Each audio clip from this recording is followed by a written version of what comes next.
October 18th, 2023, and this is a public meeting of the full committee of the Portland Committee on Community Engaged Policing.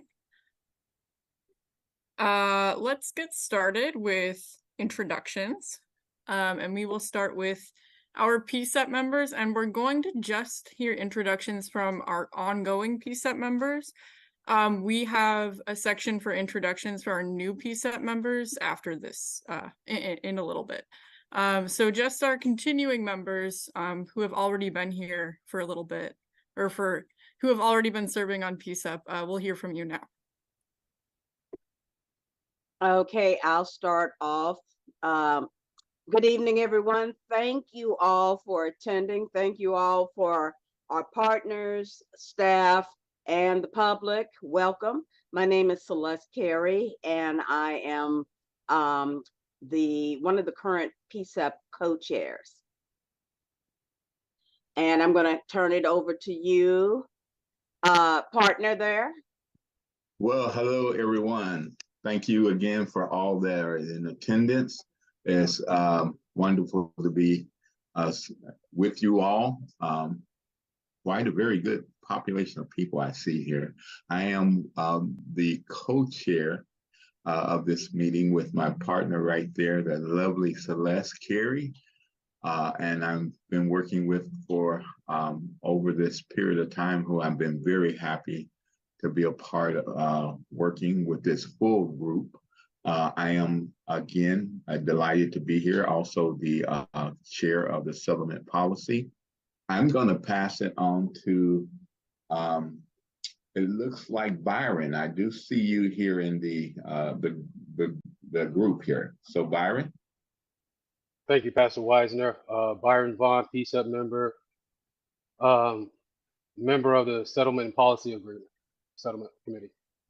I will, Tia.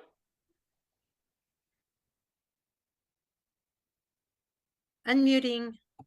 My name is Tia Palafox, and I'm a member of PCCEP and the co-chair of the Community Engagement Subcommittee.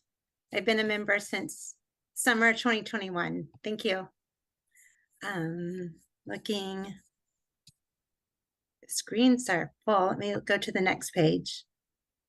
So Leslie is here, but she said in the chat she can't talk yet. So we'll hear from her later on. And then Ashley is also joining in just a few minutes. So I think that's all of our ongoing PCCEP members for right now. Okay. And after the intro section, we have a section again for our new members to introduce themselves. We want to give them that space.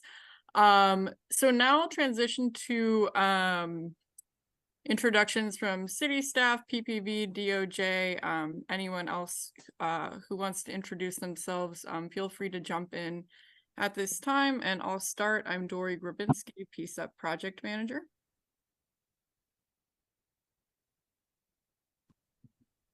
Hi, folks.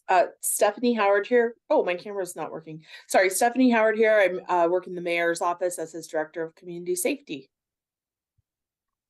I'm Good Sarah. evening. Oh, I'm sorry. sorry, Sarah. I didn't go for it. All right, I'll go. I'm Sarah Ames. I'm a deputy city attorney with the city attorney's office. Clearly, pronouns are she, her, and I support PCCEP. Good evening, folks. Mary Claire Buckley, the Inspector General at the Portland Police Bureau. Nice to see you. And good evening, Franz Training. I'm a captain out at the training division for the Police Bureau. I'm filling in for Assistant Chief Leisure tonight.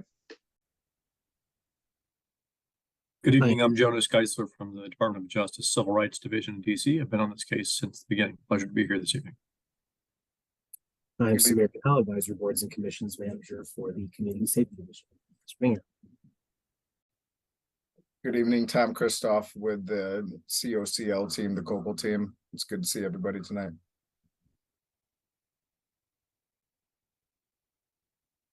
Hello, everyone. My name is Afrida Davis, and I am one of the facilitators of the meeting. And I am Teresa Alonso Leon, the other facilitator for these meetings.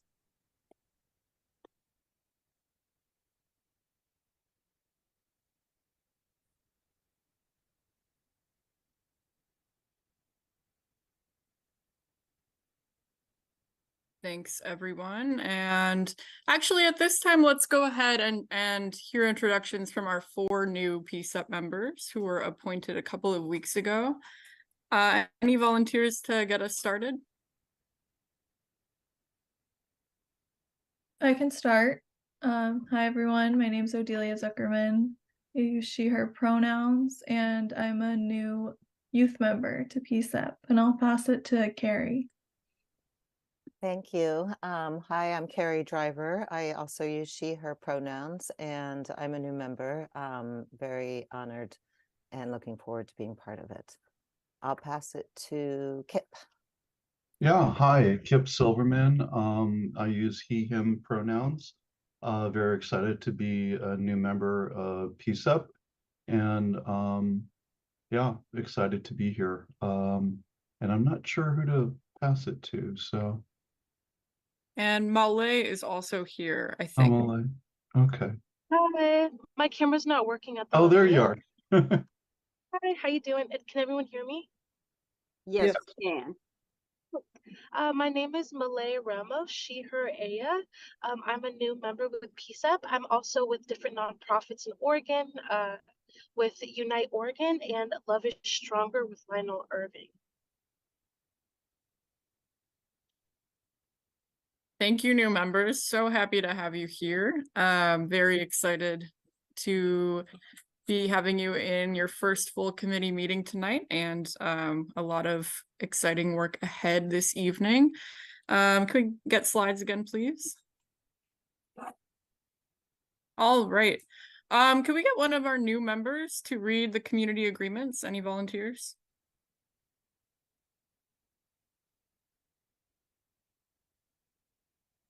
I'll volunteer.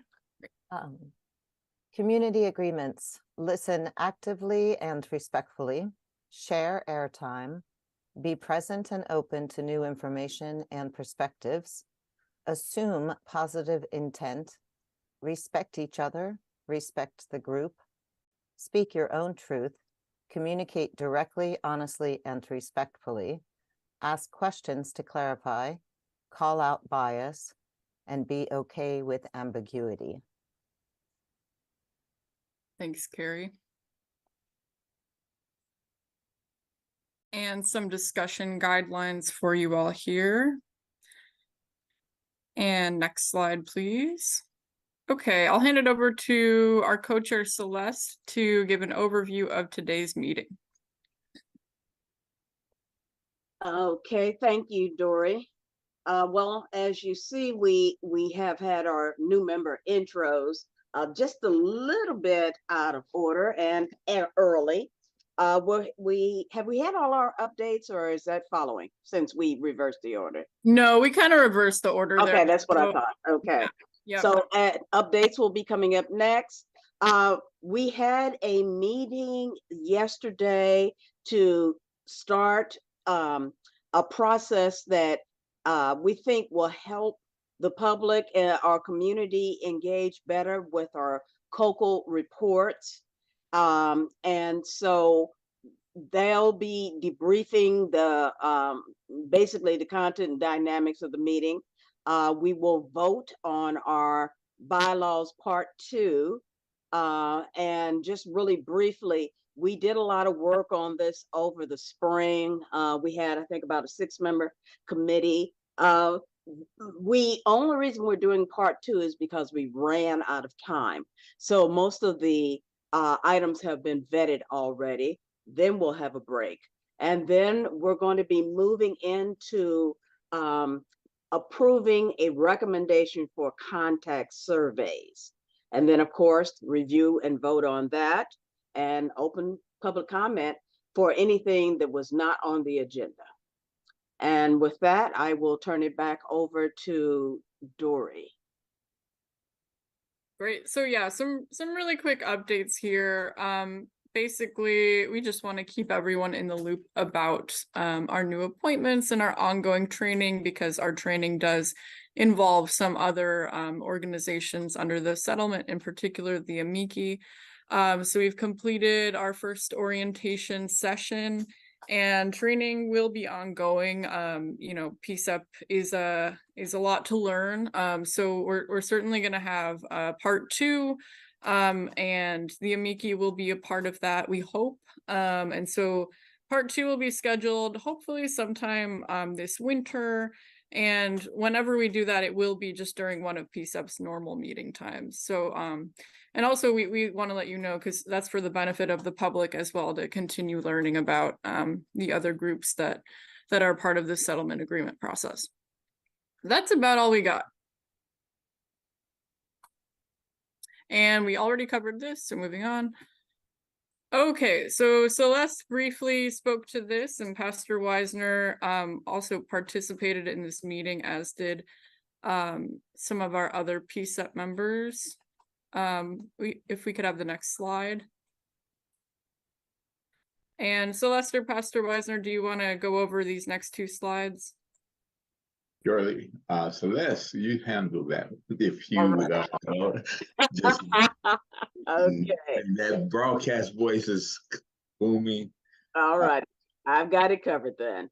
So to explain what the compliance officer and community liaison does, you see here with the slide, we have a process whereby independent from PCCEP staff, independent from the city, we have a group of people who have expertise in looking at settlement agreements and looking at compliance with them.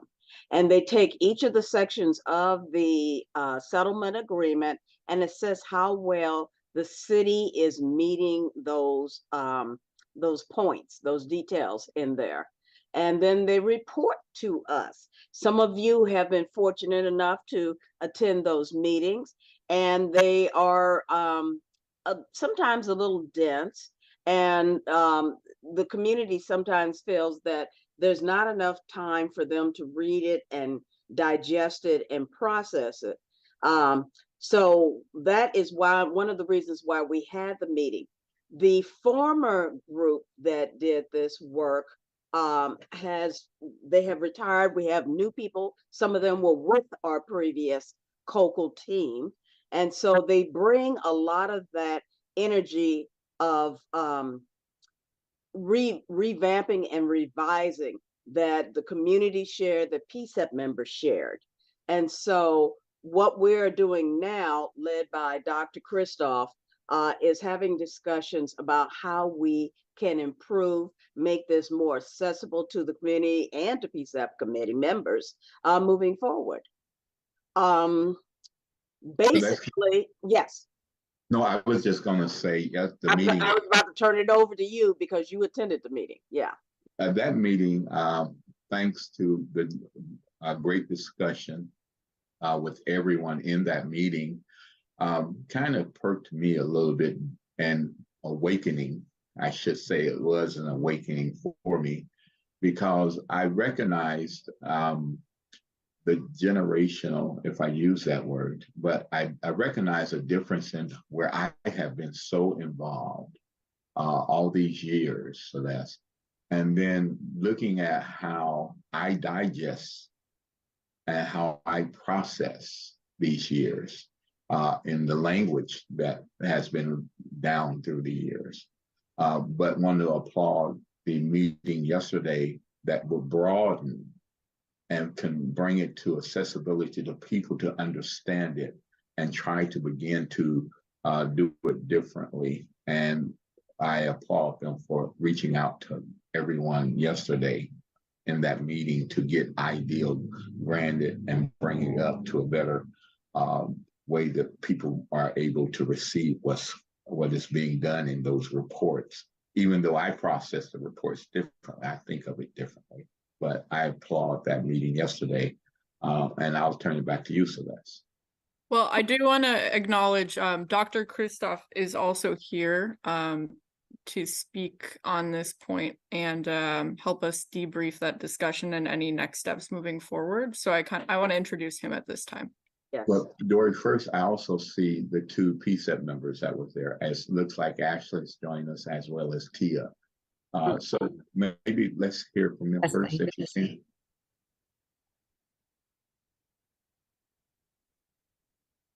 Ashley or Tia, did you have something that you'd like to add from your perspective of a meeting yesterday?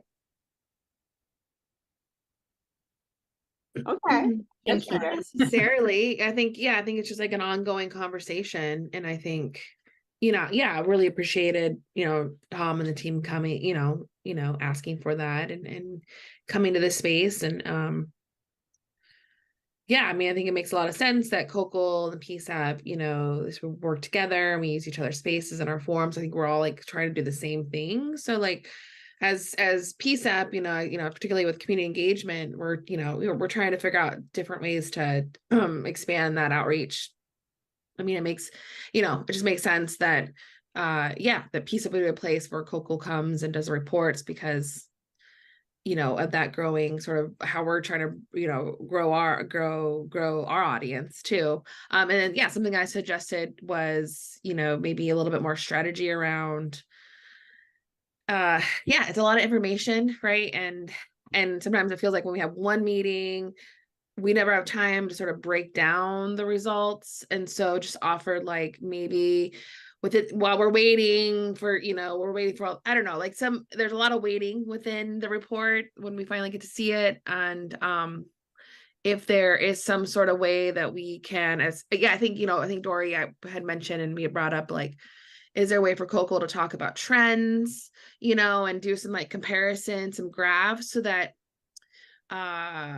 we can bring people in who aren't, as in tune to what COCL does or what the reports just say. So like bite-sized ways to get more, to create more accessibility around how people understand the reports, was something I wanted to, was something I had said during that meeting yesterday. All righty. Dr. Christoph, can we hear from you? No, absolutely. I'd like to say thank you for the opportunity to come here tonight. I think the reason behind why we approached Celeste and Pastor Wisner was, we've been doing this for 8 years, going on 9 years. And as part of the settlement agreement, we're required to do a quarterly presentation of our reports. We do quarterly reports.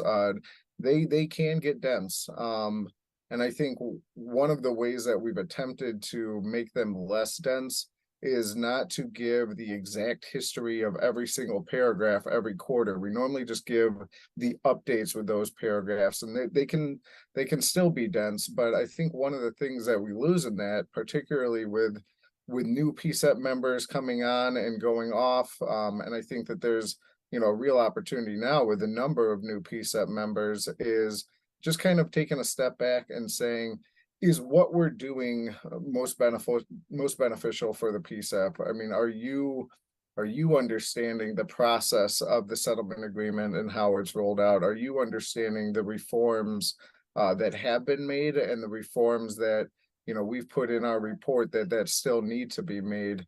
I think one of the things that we've defaulted to was a presentation on what is still outstanding, what still needs to be done. I think that made a lot of sense over the years. But there has been a transition. I think Dr. Rosenbaum retiring, and I was lucky enough to be selected to take over for him. But combine that with the new PCCEP members, combine that with, I think, the new remedies and a lot of the things that are going forward with PPB and the city to be brought into substantial compliance. It felt like there was just an opportunity to take a step back on a lot of things and say, what are we doing best? What could we improve on? And I think one of those things is the presentations to the PCCEP, as well as just the overall engagement with the PCCEP.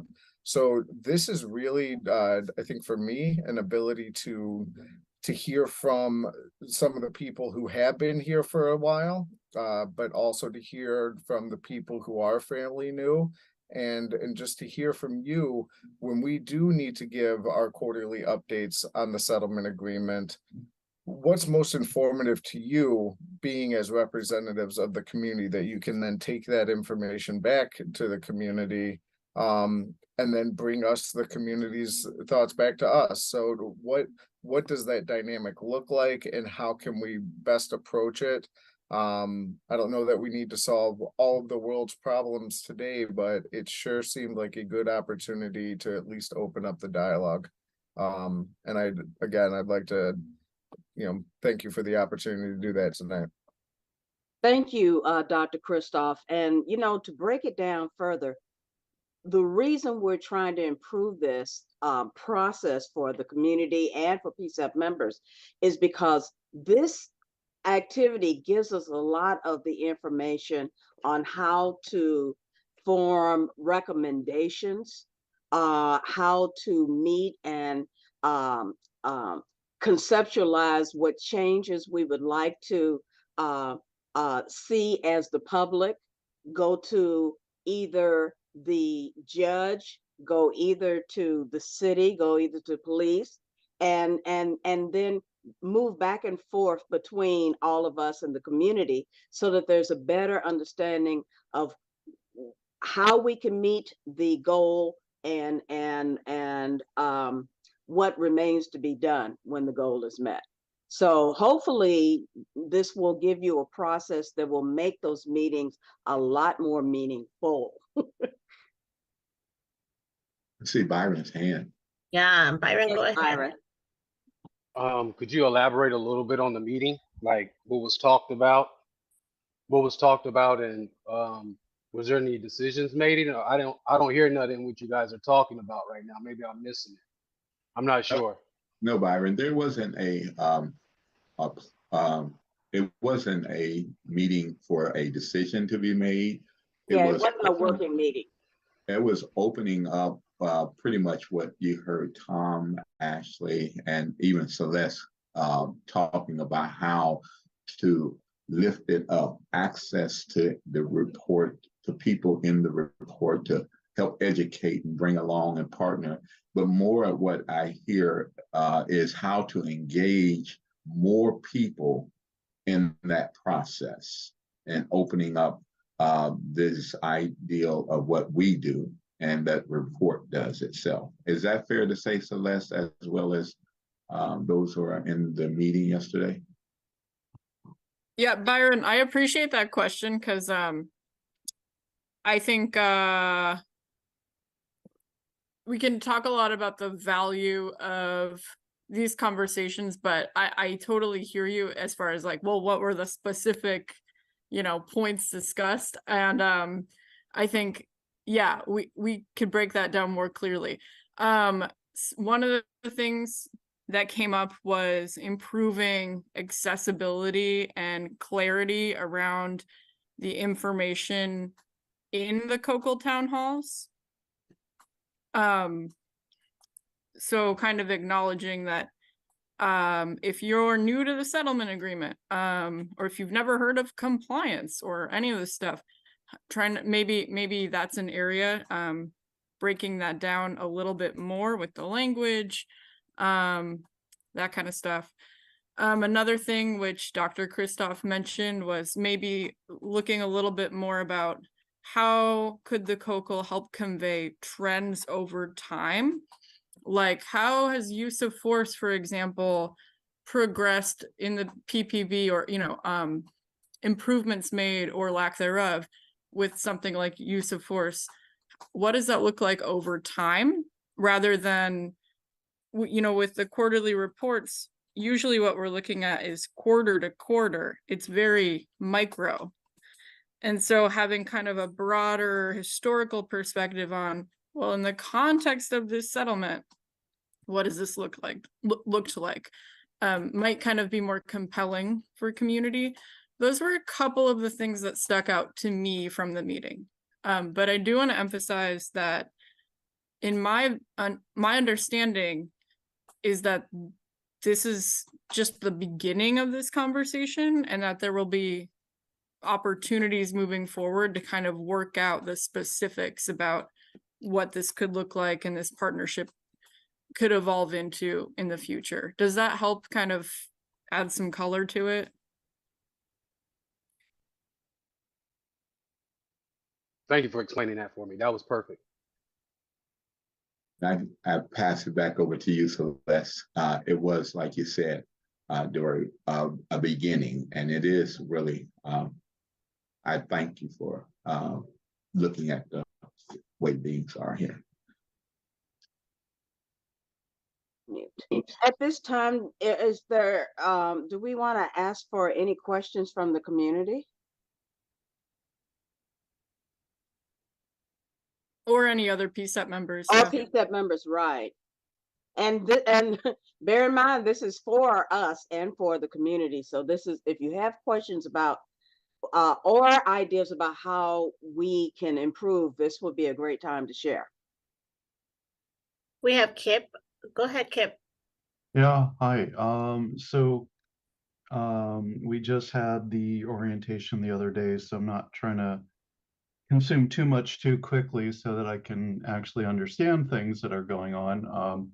But I am super interested in understanding what sources of data we have, what kind of metrics exist, what kind of trending we can discuss and report on. And I think that's something that I don't know that we can answer it in this conversation here, but would like to discuss in the near future so that we do have concrete information to share with our community and get feedback and actually have I think, Dora, you explained it really well, rather than a very specific from this time frame to that time frame kind of explanation of things. We can see over the last 8-10 years what has changed and what directions things are going, and develop what's the word I'm looking for,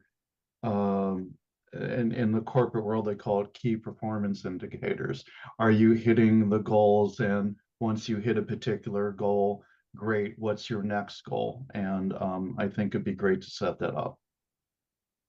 No, absolutely. I know. So within each quarterly report, there's some type of outcome assessment that's included. We do outcome assessments for each of the sections twice a year. So one quarter might have 3 or 4 sections, the next quarter will have the remaining sections. If there is data pertaining to those sections that everybody is interested in looking at, let us know, and we can include that. I mean, we're statistical minded people by nature.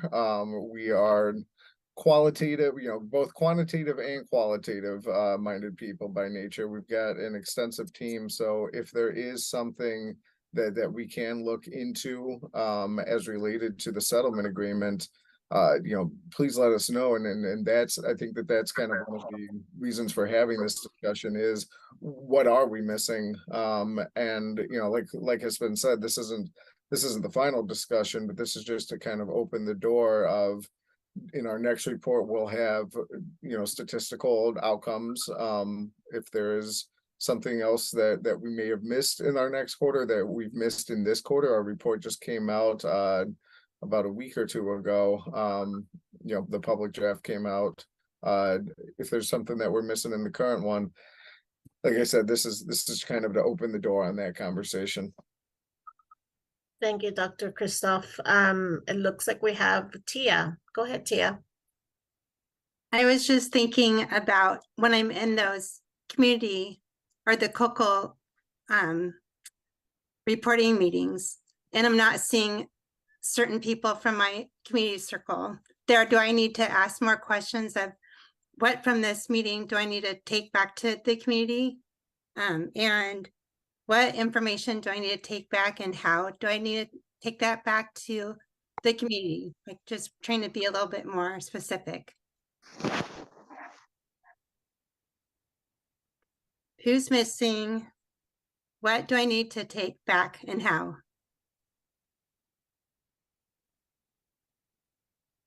With some of that information, again, as I think our role here is, we've said it before, calling balls and strikes, with the information that we have and with the information that we've seen in other agencies and other cities.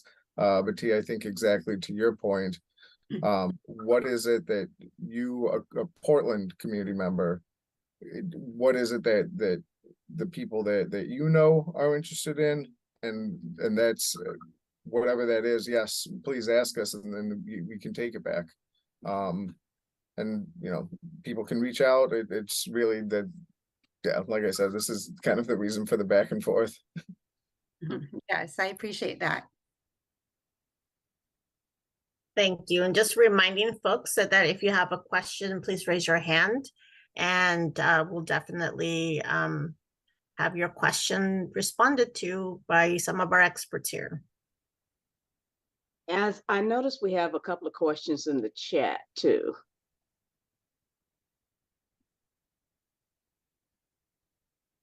Dory, did you want to address some of them? If anyone in the chat would like to ask their question, they can feel free to raise their hand. I see Dan. Yep. Thank you, Dan. Go ahead. Hi, this is Dan Handelman. I use he, him pronouns here with Portland Cop Watch. And just this morning, two of us testified at City Council because another member of our community was given $46,000 because of injuries that he sustained at a protest in 2020, which brings the total to well over $2 million. I think it was over $2,400,000 for all the protest settlements in the last several years. And the settlement agreement has a paragraph in 170E5 that specifically says that the COCL reports are supposed to include the number, nature, and settlement amount of civil suits against PPB officers, regardless of whether the city is a defendant in the litigation. And those data have never been presented as part of the compliance report. And I'm hoping that PCCEP will push for that, and that the new compliance team will actually include those data, because we have to keep digging for it and finding ways to get that information. It should be made available in your reports. Thanks. Dr. Christoph? Go ahead, Celeste. Oh, I was just asking Dr. Christoph if he had any comments or thoughts on that. No, this is we will, Dan, as always, thank you, sir. This is the I think this is the feedback, and I think we've talked about this before, but for this upcoming report, let me see whether that would be one of the outcome assessments, but that would be including in this report. But this is the feedback that we're looking to get if in terms of things that people want to see. So yeah, let me look at that, and I'll coordinate with you, because I know that we've generally had good discussions about extra things or additional things that we need to do. Thank you, Dr. Christoph. Next we have Kayla. Go ahead, Kayla. Hi, I previously have read some of the COCL reports, and I was interested in what you thought our community members are mainly interested in, and or like focus areas. I think from what we've heard in a lot of these presentations, and a lot of the feedback that we've gotten, there's always a concern about use of force. There's always a concern about accountability. I think one of the things that we've also heard feedback on is just more, respectful policing, even when they don't lead to use of force, or when they don't lead to a complaint. Just kind of what that training that PPB has been doing, what their policies are, and where we've been able to. I think we've included those in our reports. But I would say that's the specific things. I would say that in general, the thing has been, we don't feel like there's been a change, and that can be a real sensation. I know that when we look back on the settlement agreement, and remember again that the settlement agreement is a floor, it is not a ceiling.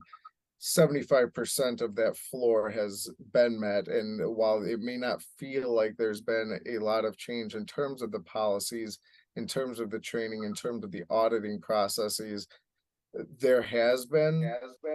but I think that we're still hearing that it doesn't feel like it. And so if there's a way that we can better address how, you know, how that's translated into actual street level interactions, that might be something that we could, you know, that we'd want to hear from you guys.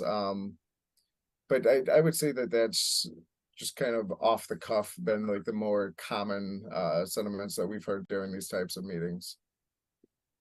Thank you, Dr. Christoph. Byron, go ahead.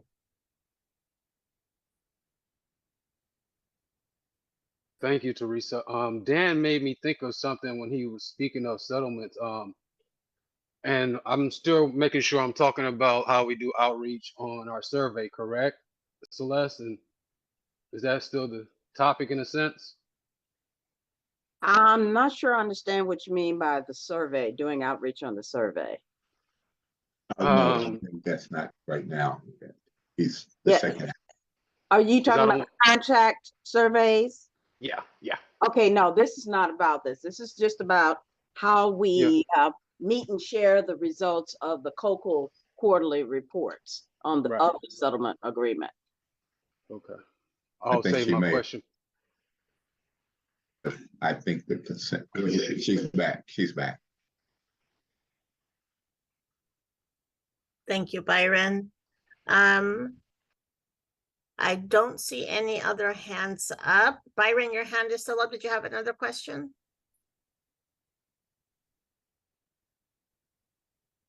No, Teresa, thank you. All right. Anybody else who may have a question in the chat, but it sounds like a preference is to have you ask your question.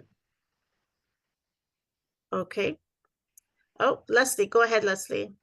Yeah, I have a question. I know that there was the mention of this is just the start of the conversation. This is, you know, this is an evolving thing.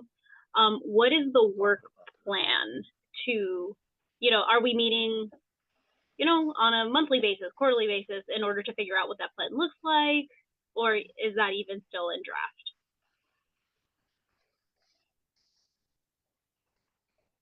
That's a really good question. Yeah, I think I will defer to Dr. Christoph to hear from him how the COCO would like to engage PCCEP in a structured way. I don't know that we, you know, like we said, yesterday's meeting was simply just to start the conversation. So we don't have any work plan or anything like that. I know that we have a town hall jointly with PCCEP on I believe it's November 8th. So we are still having to do these presentations. I think what I want to make sure is that we give when we give the presentation, that we don't all walk away saying we gave a presentation. I mean, their presentations are well and good. They allow us to comply with our requirements of the settlement agreement. But for all of the times that we've said to PPB in the city that simply complying is not the best approach, I want to take that same mindset with the COCO presentations. Simply providing a presentation is not, again, it checks the box, but is it really making the most use of everybody's time? And you guys are all volunteers. So what is going to make the most use of your time and be most beneficial to you? If there's ideas that we can come up with before the 8th, I know, kind of one of the things that we talked about was kind of just better saying who the COCO is and what the settlement agreement is and what the DOJ is and what all of this is, and kind of giving a better summary at the beginning, so there's a little bit more information. But there's other ideas like that we can incorporate before November 8th. Please let us know after we go through November 8th. If we see something, that we want to improve going forward, please let us know. Like I said, we've been doing this for 8 years, and our quarterly presentations have always, I think, been informative. but just taking the opportunity to say, can we make them better? And having that being an open conversation moving forward. I think that's really the only work plan that was discussed in terms of this. Thank you, Dr. Christoph.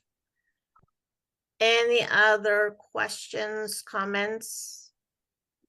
Oh, okay, Michael, go ahead. You're on mute, Michael. Okay, how about now? Now you're on. All right. Good evening, everyone. Good evening. Doctor, I got a question for you. So with the past history of 8 years and with your proposal when you come to the table, is it that the community is aware of the decisions that you make prior to you handing them over, or called meeting and greeting with the bureau?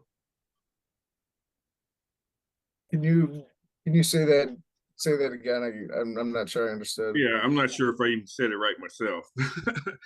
I was just wondering, is that okay? So here's you're in this process right now, and so is this the same process that's been happening for the 7 years, 8 years? The opportunities have always been there as part of the process. I'm not so certain that we've always asked you, as the PCEP, to consider those opportunities as much as we could have. Like I said, I think the presentations themselves have been about progress. And I think that they've, like I said, been informative, but those opportunities have always been there. And I think one of the things is with the original iteration of the COAB, that I think that those opportunities were more explicitly spelled out since the COCL team was supposed to chair the COAB. I think then with the PCEP, the updates of the presentations continued. But I think maybe this is just an opportunity to more explicitly discuss the chance to improve the presentations and where you guys would like that to be. So have you been satisfied or not satisfied, but the growth rate? So you're saying this next should be some kind of a growth rate that can make a difference as opposed to the 8 years. The growth rate in compliance? Yeah, in compliance, because you not only have I know there's some way that you kind of rate it yourself, and after you've done all the compliance, all the necessary steps, but after you propose your like the survey, have you rated yourself prior to each year? If that makes any sense. I'm not so sure that we've rated. I mean, we're always striving to do better. And that's, I think that you're right, and maybe satisfied isn't. I don't think anyone's ever satisfied. You want to keep on getting improving the process. So I guess that's what's kind of driving this conversation. And yes, when we put out a report and we bring it to PCEP and we bring it to the community, part of it is for you guys to check our work. I know for a fact that after a public draft has come out, we have changed our compliance ratings based on comments that we've received from the community, from the PCEP, and from COAB, during that, when it was originally COAB. So part of it is, yes, to get your feedback on our work before we finalize it. Okay, thank you. Yes, sir. Thank you so much, Dr. Christoph. We're going to be moving on to the next topic on the agenda. Really appreciate you coming on and providing this important information especially for our new members. Certainly you feel free to stay on with a meeting, or you're always welcome. But we are going to go ahead and move on, and next on our agenda is the PCEP bylaws review part 2. So I'll turn it over to Celeste and Leslie. Thank you, Teresa. Next slide, please. Yes. Okay, so earlier this year, a cohort of the committee worked on revising our internal bylaws document. And some of it was to remove redundancies, to make sure things were clearer, to make sure that we were adhering to any conditions or arrangements that the city of Portland needed us to have with regard to how we conduct ourselves internally. And so myself, Ann Campbell, who is a retired member, and Nathan and Ashley, you can see Leslie and Byron, we all worked on it and revised them. And we got everything completed. But in July, when we met to review, we kind of ran out of time.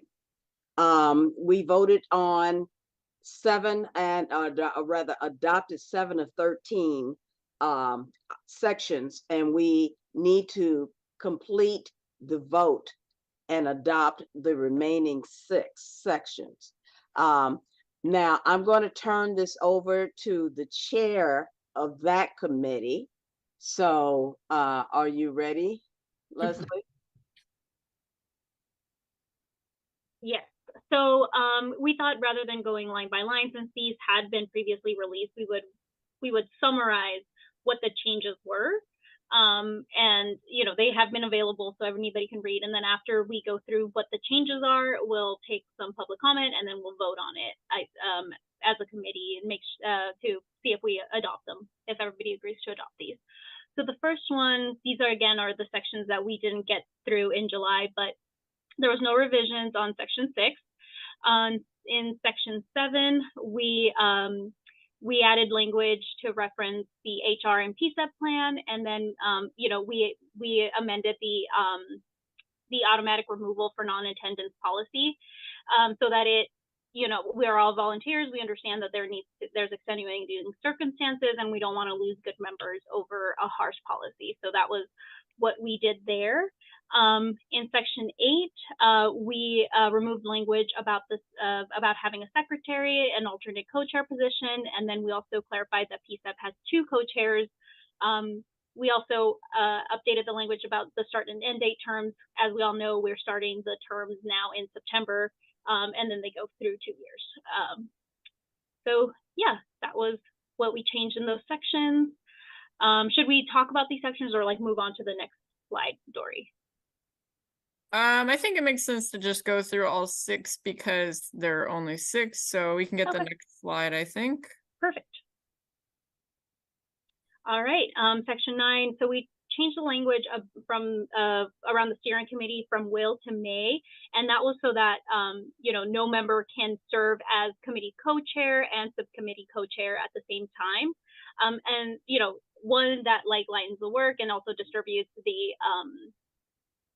the responsibilities amongst the group members. So we felt that that was a necessary change.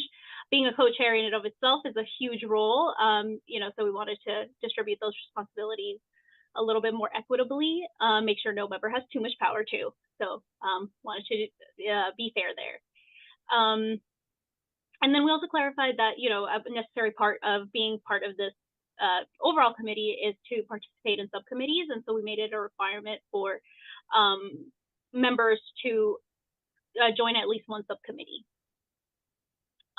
We also, in section 10, we added language about abiding by the community agreements. I think we've all been doing a good job, but it's nice to have that in the bylaws as we have new members and just, you know, code of conduct of sorts. And then in section 11, we added language around the ability for any member to contact HR, CSD, and PCCEP staff around conflict resolution. So in a nutshell, those are our changes. Again, the document is available, and I think we can move to public comment. And yeah. Okay, but right before we move to public comment, one of the things I wanted to say, and thank you so much, Leslie, is first, I know for our new members, this is one of many things that you're learning as you come on. and we really appreciate you being here to help us continue the work. And we thank you for your involvement.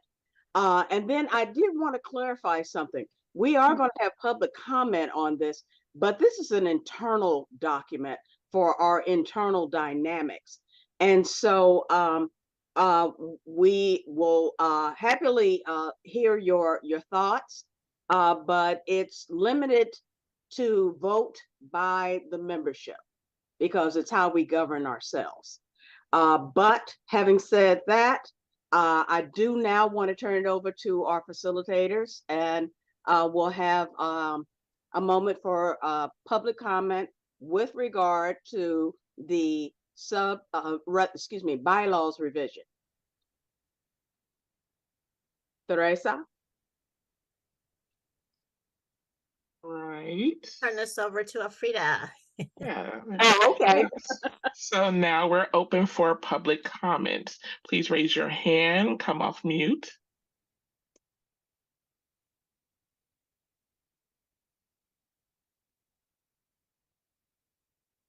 All right, Fern.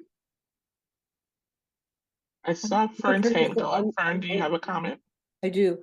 I'm just wondering if it would be advantageous at all to write out the full terminologies, particularly for the new people, because the acronyms are not perhaps as well understood as might be. That's a suggestion only. I'm done. Thank you for that, Fern. And I am certain in the document that every acronym is spelled out very clearly. Yes. Thank you. Dan? Hi, Dan Handelman again with Portland Cop Watch. You know, we just had this discussion about how to make the presentations, the compliance officer reports more clear to the public. And I found that the presentation of this was very I didn't really understand everything that was said. I had to go find the document and scroll through it to understand that, like the removal for non-attendance section says any member who misses 3 consecutive meetings or 5 or more meetings in a 12-month period will be removed. So I don't know if all the PCCEP members read this over and understand all the details of this, you know, given the kind of brief summary that was just given. But I think it's better to have a little bit more detail when you're trying to get people to agree to a document like this. I don't think that we have any huge objections to the sections that you're still reviewing now. I'm a little confused about the new rule about full co-chairs not being able to co-chair subcommittees, since that's how things are working right now, and I didn't know that people were objecting to that. I don't know how the full co-chairs feel about being demoted, but I haven't seen that being a problem on this group. But maybe I'm just not aware of some behind the scenes stuff that's going on. And it's also not everybody who has the ability or time to do the co-chairing. So I would be careful about making a broad policy like that forbids it, so that if in a pinch, the co-chairs could step in to co-chair the subcommittees, for instance. And I'm just going to say this, even though it's not technically on this agenda, but the quorum section that we discussed last time, you know, I talked with the city council about this, and last time we brought this up, there was some comment about equity issues relating to our proposal that there be a sliding scale quorum, so that when you don't have 13 full members, the quorum goes down with the number of members going down. And I saw a comment on the document that said, we haven't had a problem with quorum since we got new staff. Well, that's like saying, oh, well, I haven't had a car accident, so I don't need to get car insurance. The quorum issue became a huge problem under the COAB, and they eventually got dissolved because they didn't have enough people, because city council didn't put more on. Just last year, the mayor tried to take this group and put you on hiatus for several months because you were down to 7 members. And at that point in time, it was not an equity issue. 4 of the 7 members were Black Portlanders.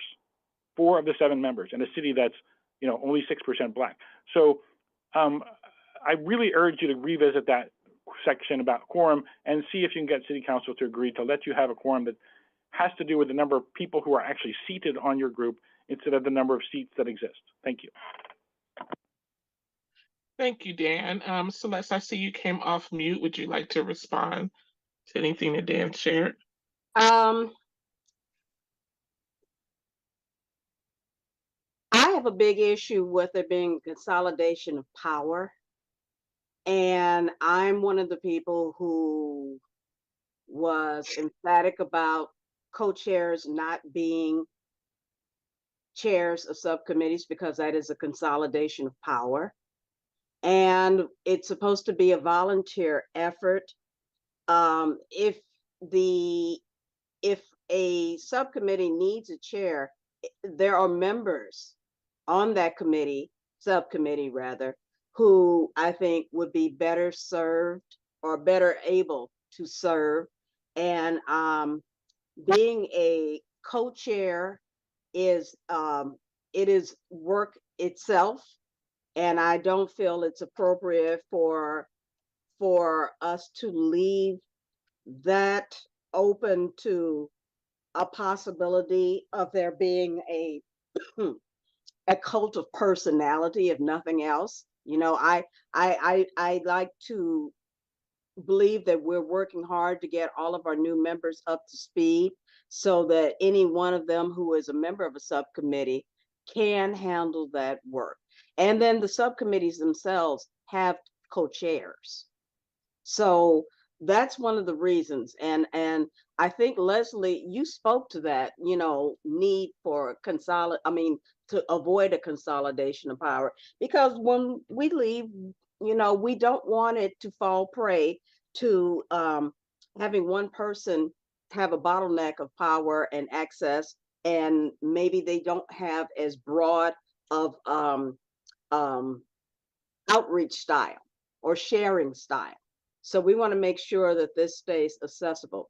As for it being just a matter of equity, I'm not sure what you're alluding to, Dan, and maybe this is an offline conversation, but it's not just about equity, you know. It's about, again, making sure that we don't have a closed shop where only one or two people have access to setting agendas, or making sure that the community has its voice heard, or that the community gets information. So, you know, and as for the hiatus was not just because we didn't have enough members. There was a lot more issues going on. And I don't want to get us bogged down in that tonight, because as the committee exists right now, we've outgrown some of those, and we need a process of bylaws and stated expectations so that we can continue to grow and develop in this positive move that we're doing right now. Is there anything, I mean, Tia, I think you and Byron are the next in line in terms of longevity on this committee. Is there anything you want to add to that? Because you remember some of those difficult meetings. I can't think of anything else to add. You said it how I would say it. Okay, thank you. Thanks, Les. But also, Same here. yeah, I also have another comment about whether people have had enough time to review this document. There have been no changes since we reviewed it in July, and this document has been publicly available since then. So I do want to note that it is the same document that was available in July. We are just voting on it now because the agenda has allowed it. So, you know, just wanted to make sure that that was clarified. Yeah, and one of the reasons we're doing it in October instead of maybe in August or September is because we have used our time to be responsive to some emerging issues. And that's something that's been very key to this iteration of the PCCEP. We want to make sure that when there are emerging issues, like some of the recommendations we made, like when it was we made one for a court appointed monitor, and a couple other things. These are things that either arose out of the reports we got from COCO or from the public, or maybe out of police directives. And so that's why we're only voting on it now. Last note about the conflict about current co-chairs also leading subcommittees. That will be resolved when we vote for our elections, which is upcoming in Dory, remind me of the exact date of the meeting. In November, yeah. So that'll be resolved then, but yes, so that also wanted to address that. Thanks, Leslie. Thank you, Celeste, and other PCEP members for providing so much backstory and clarity to the comments. Fern, I saw that you had your hand up. I wanted to make sure you got your question answered. Thank you. I was in air. I didn't put it down. Yeah. All right, wonderful. Barb? Hi, I just want to say that I really appreciate all the work that you guys have put into putting your bylaws together. It's just been very, as a community member who's tried to watch the process, it has been kind of difficult to follow. If I remember correctly from the meeting in July, it wasn't really clear as we were discussing parts of the bylaws that only parts of them were going to be voted on all of a sudden because you were running out of time. And obviously, we have to be nimble and things like that. But I think that was sort of a little bit of a surprise to some of us who were in the room. And I'm glad it's worked out. It was very bothersome to me to watch part of a set of bylaws be voted in and have you guys be somewhat out of compliance with them, with the intention of the future of them in terms of that power dynamic, in terms of having co-chairs being subcommittee chairs. But what I really want to make sure that you guys let people that are new PCEP members know, and that it's not lost on people, is that they're not limited to being a member or a participant in a single subcommittee. And I think it's when the numbers get that way that you guys have a problem spreading out the coverage of leadership, I guess I would say. And I also want to say that I was incredibly proud of PCEP for voting against the hiatus. And it was very nice to hear that the mayor listened and staff scrambled, and we appreciated that I appreciated that as a community member. All right. Thank you, Barb. Celeste, I see you're off mute. Oh, I might have just accidentally hit it. I didn't really have anything to say, but since got it, I just wanted to say if there are no more questions, then we'd like to vote to adopt this. I do want to go on the record for what Dory put in the chat, that we adopted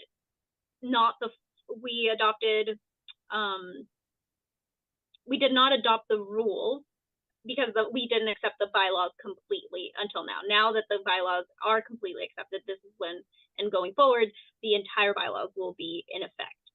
What we did is just say those are sections that are set in stone, and we will not make changes to those, and we will move forward with the rest of them. But we were not out of compliance because we hadn't accepted all of the bylaws.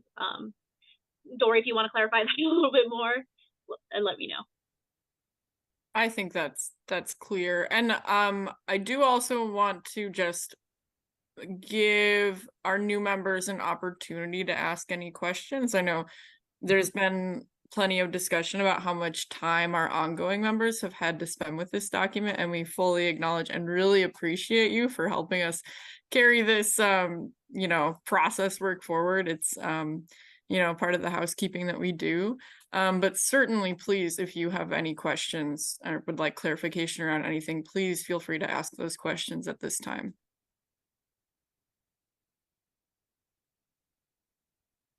Thank you. I had no questions.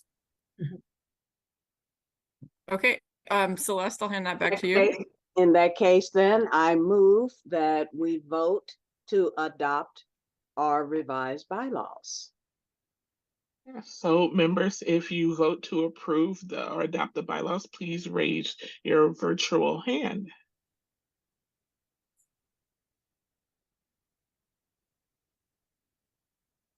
And Tia texted me that she had to step away, but she raises her hand. I'm back. Oh, good. Okay. Thank you. Sorry, I missed Thank you. Tori. I was fast. Okay, and Byron, I do not see a vote from you. Are you abstaining? Oh, there it is. Okay. And co-chair, your hand has gone down. We want to make sure we count everybody. There we go. Okay. So that looks to be all of the present members. So we have passed and adopted our bylaws. Again, I want to thank everyone who was on that committee because we put in some time. And I want to thank our new members for having faith in the process. And if you have any questions, you know, you can always contact Dory or either of the chairs. And yes, I did just volunteer you up there, Pastor. We'll move to our next session will be a break, I believe. How are we doing on time? You're Great on doing time. Yeah, really good on time. So our break was scheduled at 7:20. So we could go on break right now and come. Yeah, so let's go on break right now. Oh, sorry, this is Teresa's spot, but let's go on break right now. We'll be on break for 10 minutes. You can take it when we come back, Teresa. All right, thanks Thank you. everyone. See you at 7:21.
Recording in progress.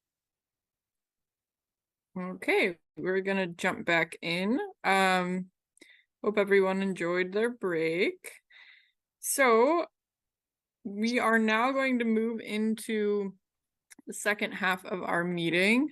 So up for review, we have a final draft of a contact survey recommendation that PCCEP has been working on for quite some time. And for this section, I will hand it over to our co-chairs and any other members who have contributions on this section. I know many of you have worked on it, and we have a few slides outlining what the content of this recommendation is before we actually look at the document. So Celeste or Pastor Wisner? I'm enjoying my co-chair here. Thank you. If I'm putting you to work too much, just kick it back to me. I don't mind. Okay, no problem. Thanks. I was not at the community engagement meeting, and I understand that there was a little bit of concern about why we are doing this. I want to say that having a way to make sure that any community member has a chance to speak about their experience anytime they have an encounter with a police officer is fundamental to us righting whatever concerns or wrongs or injustices they are. We don't serve as broad of a mission as many folks think we do, but we do serve an important mission, and that is taking the information we get from the community, taking the information we get from the COCO quarterly reports about how well the city is meeting its obligations, and we turn this into a process that the community can use to work back and forth. A contact survey is one of those tools. Okay, so it's something that will help a person speak their mind when they have a chance to collect themselves after an encounter. And so they'll receive this information, or rather this form, and they can put down their experiences. Excuse me. And as you can see by our explanation here of how the survey will be used, this will help identify officers who need some type of remediation or intervention or more in-depth evaluation of how they interact with the public. Okay, now we do want to emphasize that this is not a program that the police have. This is supposed to be separate from the police, and it will allow us to have a little bit more protection from for community members, so that they can feel more empowered to express exactly what their experience was. Can I get the next slide, please? Oh, okay. Another comment. Let's back up then, but come back to this. So I think there was more. Yeah, I forgot. I think that now our plan was to actually bring up the document if we're ready for that, Celeste. Yes. Okay, let me do that.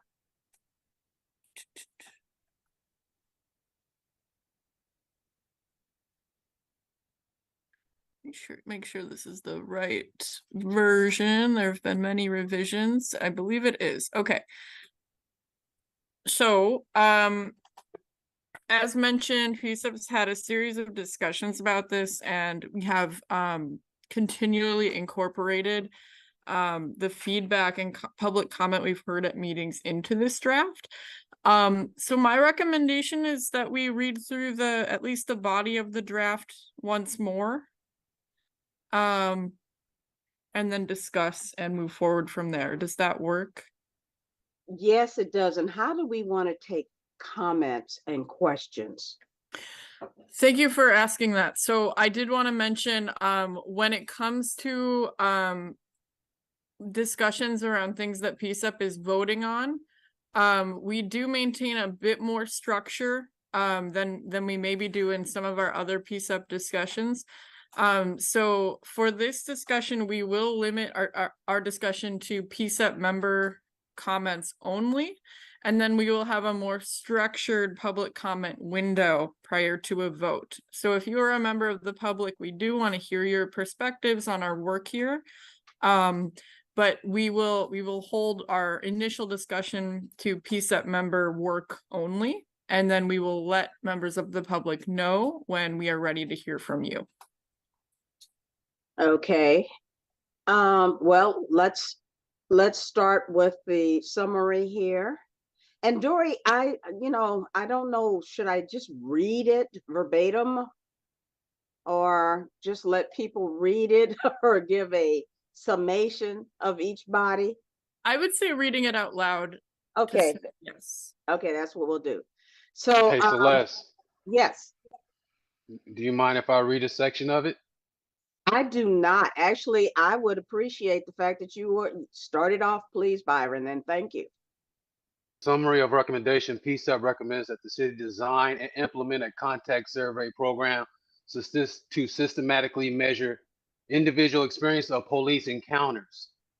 Body of recommendation. Portlanders want a police bureau that minimizes use of force, effectively de-escalates situations, and treats everyone with respect and dignity regardless of race, sexual orientation, gender expression, or mental health status. Portlanders also want a police bureau that is responsive, effective, and delivers a high degree of customer service. PCEP acknowledged there are countless perspectives when it comes to policing in Portland. Yet translating these perspectives into measurable inputs and, when necessary, solutions can be a serious challenge. PPP does not currently receive feedback from members of the public in any consistent, large-scale, measurable way. Without systematic community feedback in the city of Portland, without systematic community feedback, the city of Portland does not have the information it needs to understand the source of the problem. I think it needs to understand the source of the, I think the needs to be, identifying officers who need early intervention to improve outcomes or evaluate the effectiveness of existing training, such as those around procedural justice and de-escalation. Customer feedback surveys are commonly used by organizations. We call on the city of Portland to prioritize the quality of service provided by the PPP's officers and take a data-driven approach that values the direct experience of Portlanders who've had contact with police. PCEP recommends that the city of Portland implement a contact survey program that will give any Portlander who has contact with police an opportunity to submit feedback about the content and quality of their interaction. Surveys results would be directly linked to the PPP officer interaction and provide an opportunity for the PPP to evaluate and improve policies and training. In order for a contact survey program to achieve the goals of impartially feedback and fostering trust from community, PCEP emphasizes that the program must be administratively housed in a part of the city that is independent from the PPP, such as the Community Safety Division. PCEP held a series of discussions around details that would help make a contact survey program successful. We acknowledge that many of these details will come to bear under the future staff of such a program. We will provide a broad list of considerations for the future staff to consider. First bullet point: the content of the survey questions should be developed in collaboration with a broad spectrum of Portlanders to ensure culturally competency and that no bias is present. The methodology of survey delivery will impact who responds. The methodology of the survey delivery will impact who responds. Therefore, the survey must be made available in a variety of methodologies and within a broad enough range of time after a police encounter to help eliminate self-selection bias. Bullet number 3, there is a potential for fear or confusion around submitted personal information if respondents do not know how the data will be used. To mitigate this, PCCEP suggests substantial outreach and education about the program purpose and its independent from PPB. Bullet 4, personal data should be disaggregated from all survey responses before sharing responses with PPB. Did I say that right? Yes. Okay. PCCEP looks forward to working with future staff of a contact survey program to help ensure that this program is reflective of community concerns. Now, the second section of this recommendation is how does this recommendation redresses barriers to racial equity? PCCEP is not satisfied with the racial disparities in stop and use of force outcomes. PPB maintains that racial disparities are not caused by race-driven policies or officer biases. A contact program could help identify whether this conclusion is true, or if there are individual officers who are exhibiting a pattern of biases and requires discipline or other interventions. The city of Portland would benefit from listening to the BIPOC Portlanders who interact with PPB and use an analytical approach to eliminate potentially biases policing. How does this recommendation improve outcomes for people with mental illness? Data shows that police are still using force on subjects experiencing mental illness. PPB's performance in reducing use of force varies. We believe this is because the police bureau does not know the root causes, and without this understanding cannot build on success or recognize failures. A contact survey program will identify the extent to which procedural justice and de-escalation trainings are applied.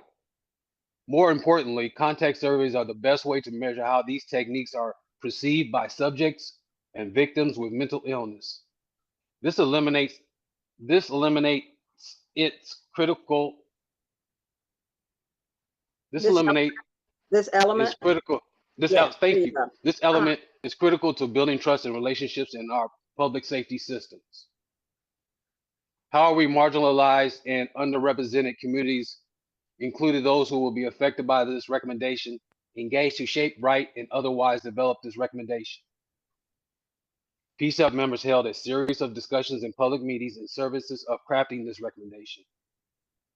We received public comments around impacts and considerations towards Portland's many diverse communities, including people with or perceived to have mental illness, the Black community, and other over-policed populations. PCCEP members engaged in developing this recommendation represents a diverse spectrum of the Portland community, including the BIPOC community, those who identify experiencing mental illness, and those who identify as having a disability. Thanks, Byron. Thank you very much, Byron. Well done. So at this point, well, could we scroll down so people can see the information about them? I know it's just a technical aspect, but I would like people to see the entire document there. There we go. And thank you. Yeah, so that you can understand some of the evidence-based data that we're using to formulate this recommendation. And then for those of you for whom maybe PCCEP this is your first meeting with PCCEP, the whole point of this document and all of the energy that went into it is to address a very real concern of Portlanders that their concerns or their fears or their harms that, real harms don't have a way to be expressed and to be taken down and utilized to change our processes. And so this is what we do as PCCEP.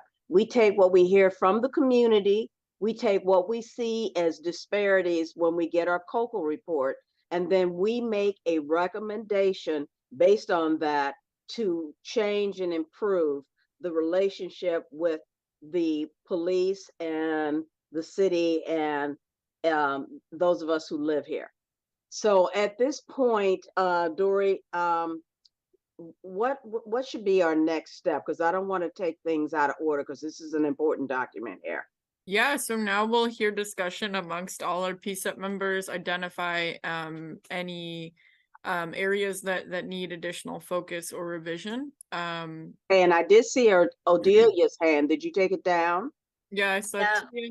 Oh, sorry, go ahead. Yeah, we had Tia, Odelia, and then Kip. So Kip, you're third in line. Go ahead, Okay. Tia. Okay, thank you.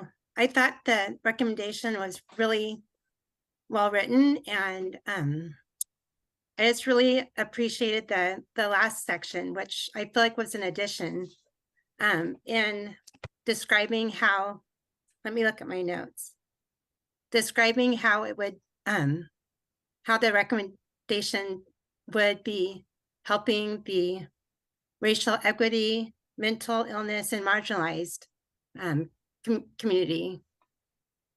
I just really am glad to see that there. And I volunteer also at Rahab Sisters, and in talking with several of our houseless women, I've heard several stories over the years that were really upsetting to me and to the women who were involved with some police interactions, where I wish I could have routed them to something where they were able to communicate the situation to the police, so they could hear, the police community could hear how they were impacted. So I wish that this has already been in place. Thank you Tia. for writing it. I really like it. Thank you. Thank you, Tia. Okay, now we have Odelia. Hi. So I just have a few questions because this is pretty new to me. So my first question is, will this information also be made available to the community, and how? And then also, what does a response to like folks filling out the survey look like, and how can like folks be ensured that they, if they're expressing a problem or a bad experience, for example, like what happens from there? Obviously those are big questions, so, but just putting them out there. Yeah, those are great questions, Odelia. Celeste or Dory, do you want to respond? Well, to the first question, oh my gosh, I can't believe it. I just lost it. Oh, will you repeat your first question? Yeah, it was just, how will this information be made available? Okay. Yeah. So when you say this information, do you mean how will this contact survey form be made available, or the results? Oh, that's a good question. I mean the results. Okay. That in itself is a good question. I think we would probably, the body that will both create this form and oversee this would probably need to adopt something similar to what the COCL does, which is have quarterly reports, or maybe, twice a year reports of what trends are coming out of these survey forms. And Dory, do you have something to refine what I just said or to add to it? Yeah, sorry, I don't know what's going on with my document. I'm trying to figure out why I can't get, oh, there's a new comment. My track changes are off, but I was just gonna say, I think that's a great suggestion, kind of in this list of suggestions that are presented here, to say, like, we recommend that, something like, because I think that's something that the committee hasn't discussed before, but seems in line with the spirit of the recommendation. Sorry, like something like,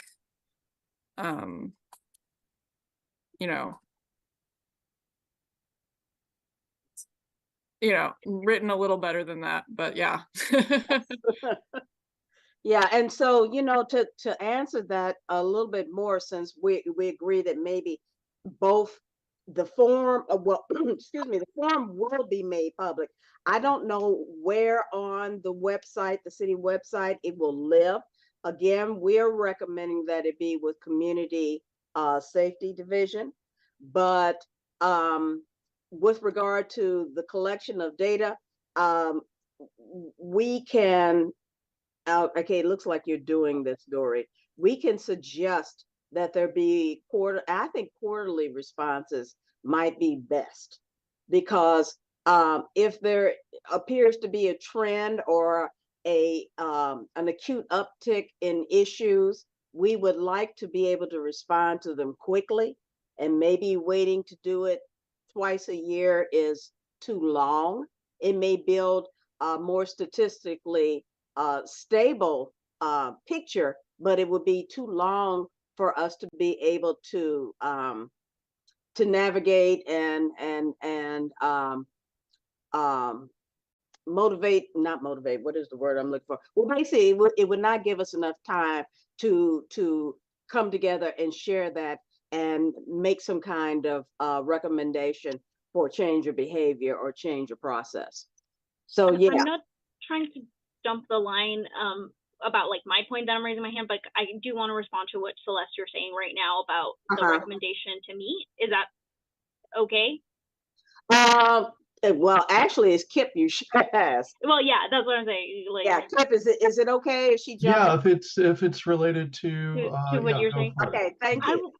Thank you, Kip. I would kind of rather leave it more vague, because we don't know what this survey is going to look like and what the mechanism, right? So like right now we're kind of saying we recommend the survey, what it looks like, but I do agree with saying, like, you know, that responses be made available to the public in a way that PCEP could act on or something like that, and having that. Yes. But yeah, that was just what I wanted to mention. Yeah, you refined what I was trying to say. Thank you very much. Thank you, Leslie. Go ahead, Kip. Yeah, I have a few thoughts, and if we're planning on or the opportunity to go into deeper stuff is after we agree that we should do this, let me know. My first I have two main thoughts, and the first one is the ability. I'll just tell a personal story. On two different occasions, several years apart, there had been really negative interactions with Portland police and folks that were protesting, and both times I interceded to try to get information from the officer who the protester was concerned or had a bad interaction with. And both times I had to call in the incident commander to compel the officer to provide any personal information like their name. So I think there's a part of this where we have to ensure that Portland Police Bureau agrees that officers will, I don't know, all have cards that self-identify that are available to our community on request. Otherwise, there's no way to identify a particular officer or any potential behavior. That is an excellent point. Yes. Now, my understanding is from both of those incident commanders that policy is that they are supposed to provide information about themselves, but that has not been held, has not been practiced. They've even covered their badges at times. So if that requires a policy change, then we need to recommend a policy change. The second point I want to make is that we need to also make sure that the ability to fill out a report is available in multiple means, not just a link on a website, but also to be able to folks that don't have internet access or are not technologically astute or have the skills, So we need to make sure that the survey is available, of course, in multiple languages, but also in multiple formats, variety of methodologies. Okay. Those are great points, Kip. Thank you. Yeah, thank you. Next we have Leslie and then Byron. Kip, did you have anything else or were you? Those were the two top things on my top. Okay, thank you so much. So we have Leslie, Byron, and Carrie. Thank you. Yeah, I just wanted to make sure I understand, because I maybe got a little confused when Tia was mentioning, you know, like, I totally agree with, you know, having this survey or something like this available for women to be able to share their stories. But if I'm not mistaken, this would be kind of, the idea of this is that, would anybody be able to share their feedback? Is that still up for discussion? Is it, however the survey is designed, is it like outward? Like, you know, like we reach out to people, or like however the survey is, like we might even have to do like a contractor type thing, you know. So I just wanted to make sure that we had the clarity around that. Yeah, I can answer that. So contact surveys, there are obviously tons of types of surveys in the world, but contact surveys are a kind of a technical thing, and the distinction, kind of the important distinction to note, is that they are administered only when a person has contact with a police officer, right? So a little different than kind of like a broad outreach kind of survey that you would send to, like, you know, everyone who lives in, you know, this part of Portland or something like that. It in theory would be like an ongoing thing that, like, anytime you are stopped in some fashion or have an encounter, there would be some mechanism that, you know, the administration of this program would be able to figure out that you are contacted with this opportunity to provide feedback. Yeah, I just, great. Thank you for that clarification. And I just wanted to make sure I was understanding it correctly. Thank you, Leslie. Byron and Carrie, did you put your hand down? Sorry, what Dory just explained about the contact survey mostly explained it. I have a slight follow-up, but I'll follow after Byron. Thanks. Okay, great. We have Byron, and then we have Pastor Robin Weisner, excuse me. And I believe Pastor had his hand up before mine. Go ahead, go ahead. I was making a joke a minute ago about my hand being kind of dark out there. Go ahead, Byron. Thank you. I'm speaking from, I'm the one to say on this recommendation. I want to speak from the outreach part of it, is what my comments are going to be about. And in the survey, and I would do this myself, do the work for it. If we get like ballots, or like whenever somebody's speaking or arrested, maybe, I don't know, they can get these surveys with the paperwork when they leave, or somehow we can put them somewhere where they can be picked up, and then they can be mailed in, and then they can be we can have the surveys kind of like that can be ran through like a voting machine. And I would do all this work. I would pick them all up and take them to a place where they can get ran through like a voting machine to understand who or what the demographics are coming from. And I would ask that on the outreach part of it too, is to make sure that I would think is crucial is that person would get that officer's business card, so he would know who we're dealing with, so we can be specific about who we need to direct certain things to. Excuse me.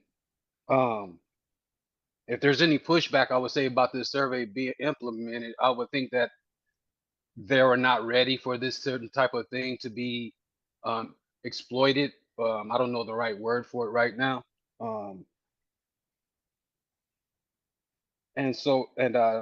But yeah, that's I think that was about it. Yeah, just pretty much that was my comment on the outreach part of it is more or less is what my comments about. And thank you, Teresa.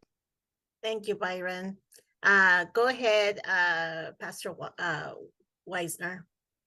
Thank you, Therese. Mine is just a simple comment, and you'll try to say it quickly. The importance to the audience that's hearing about this contact survey, I've come to a place, as I did with the areas of what the reporting of the COCO is have been doing it a while. Sometimes the language is normal to me.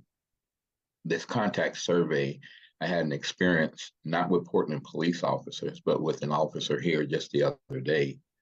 And the contact was so terrible, because I believe that when those who don't know the harm that is actually being done, even though that they're thinking that, and I'm talking about police officers, are thinking that they're following rules.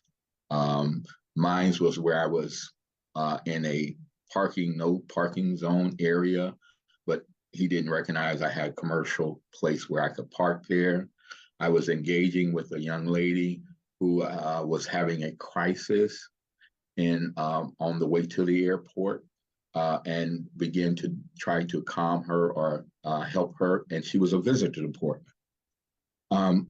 But his contact, when he made contact, he was so in the areas of his job. What are you doing there? Why are you parked there? And even when I went to the place of letting him know that what I was doing, and the visitor to Portland was listening and trying to help her, his direct comment was, by our rules, this is a no park and you must immediately, and just proceeded in that language. Had no empathy of the situation, no inquiry of what it felt like, what I had received listening to him when we were in a crisis. And I really wanted to have a place, because I was just wanting to get this lady taken care of.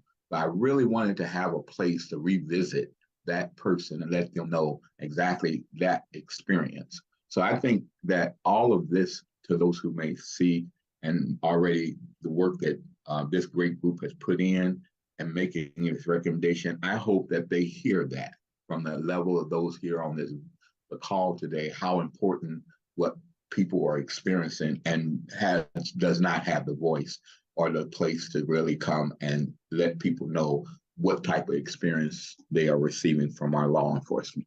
That's my comment. Hope it wasn't too long. Thank you. Thank you, Pastor Weisner. I see that we have a community member's hand up, Fern.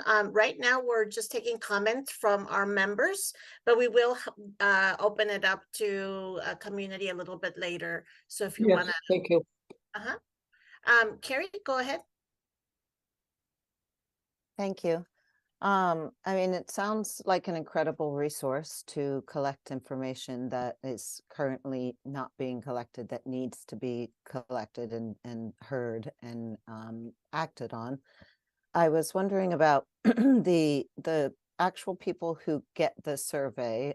Two questions. One, would the survey be pre-populated with the information about the police officer, so that the issue of covering the badge or the name card would not be an issue? And the second question is, would people other than just the person who was either pulled over or arrested, would the other people on the scene, would other people who were witnessing the situation also get a chance to respond to the survey? Those are great questions, Carrie. Dory, do you want to respond to that? That's a great question, or both great questions.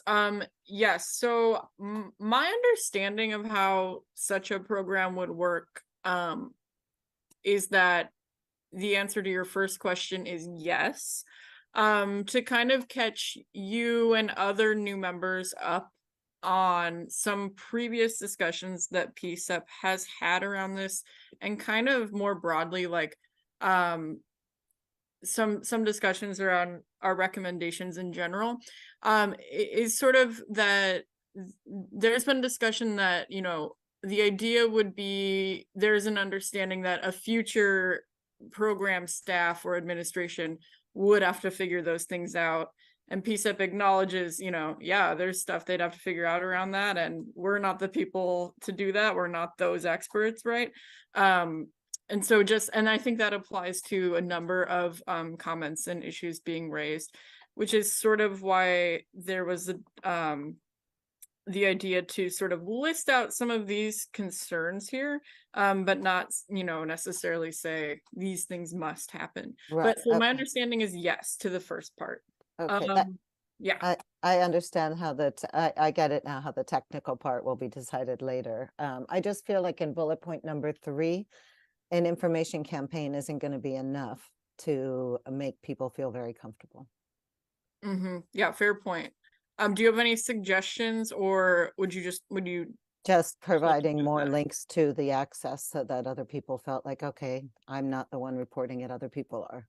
Okay. Good or bad. Okay, great. Let's see. Celeste, go ahead. I saw your hand just got raised. Yeah, I wanted to respond to those great points that Carrie brought up. One of the things that we can do is, and let's just visualize that this recommendation is going to be adopted by the city and become part of a process. PCCEP then would make sure that it publicizes the opportunity to use these or request these contact surveys, because that's one of the things we do, is we take some of this information that comes out of actions either directly mandated by the settlement agreement, or comes out of our actions, or some kind of way touches or is tangential to it. And we make sure that the public has a chance to hear that and give us feedback. So that would be one of the things that we would do, is make sure that people know that in the glorious future when this happens, that people know that it is available. And I think you brought up some good points about it's really important that we emphasize that this is a safe tool, and it's really important that we connect with whatever body ends up administrating this effort, and tweak it to make sure that it is indeed safe for them to use. Does that make sense? Okay, thank you. Great, thank you. Any other members have questions or comments?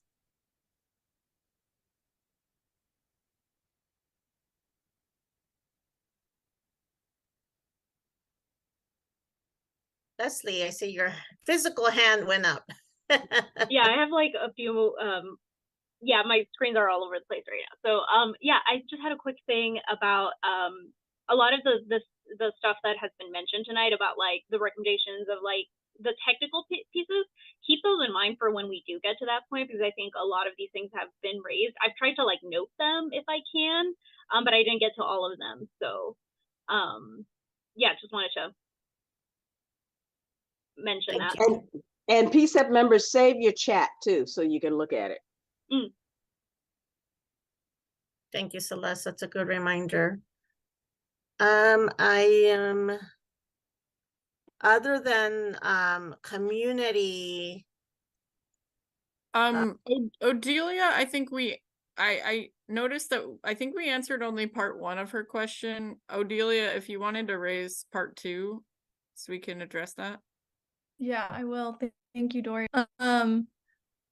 The question was just essentially like, if we do, or whoever gets these survey results and someone like is discussing a bad or negative experience, can we ensure that like that they will get a response or something will manifest from that if they would like that? Just like kind of continuing how far this goes. Dory, did you want to respond to that?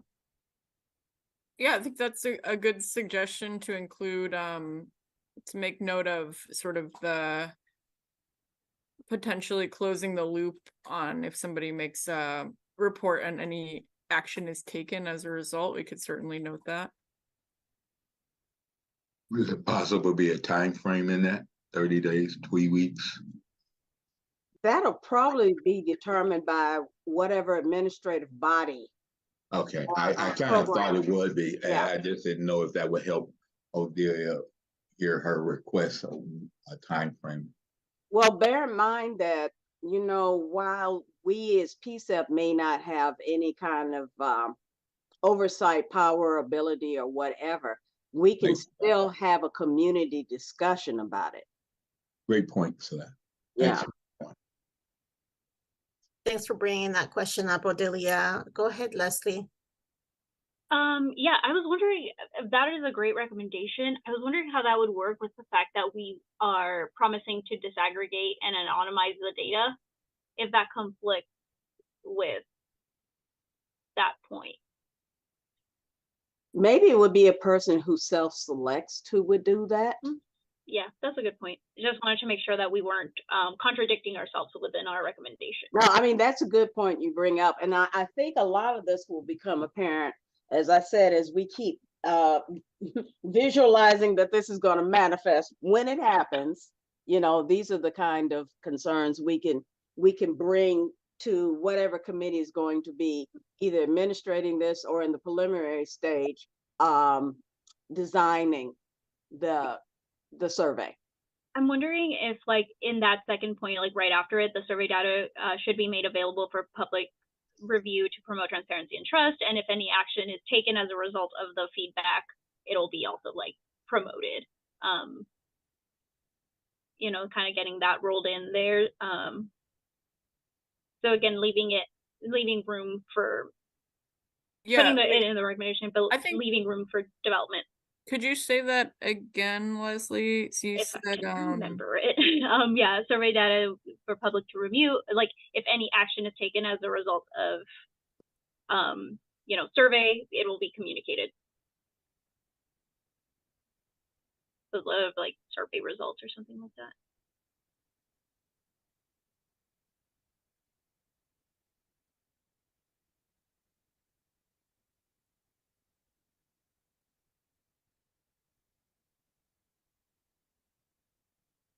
Now, let me check the time.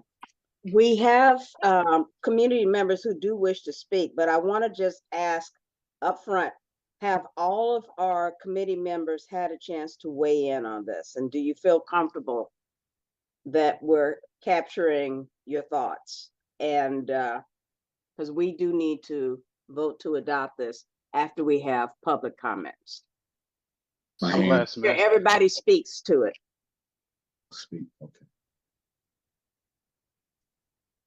I should also mention, for those who are new to the process, especially when we kind of make some of these tweaks in real time, some of like the copy editing can certainly be done after a vote. No substantial changes, but there may be typos in this. There may be, you know, imprecise word choices. So that's something that staff will occasionally do if necessary, in coordination with our leadership and any other PCCEP members who have worked on a draft. So just wanted to put that out there. Great point, Dory. We have Byron. Go ahead, Byron. Thank you, Teresa. I just want to say this is a really good recommendation. I believe it hits a lot of points.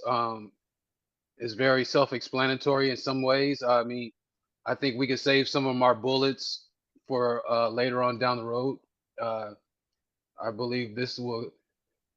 I really feel comfortable with this recommendation. I really thank you guys for putting in for this and my, you know, contribution in some way. But this is a really good recommendation.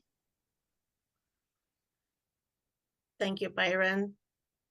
Dory, do we want to move on to community feedback now since, okay. So Fern and then Kayla. Thank you. I have some biases here. there's a universal identification made that I think needs some understanding. There was talk about mental illness. Well, I'm not at all sure what is meant by mental illness. I don't know the categories there. I am very sensitive to, I'm representing a field of people with disabilities. I'm very sensitive to having people who particularly have brain injuries as to being identified as mental illness when it is perhaps a cognitive understanding, perhaps triggers that are associated with what happens. People with PTSD, whether it's domestic violence or whatever, and then speech challenges.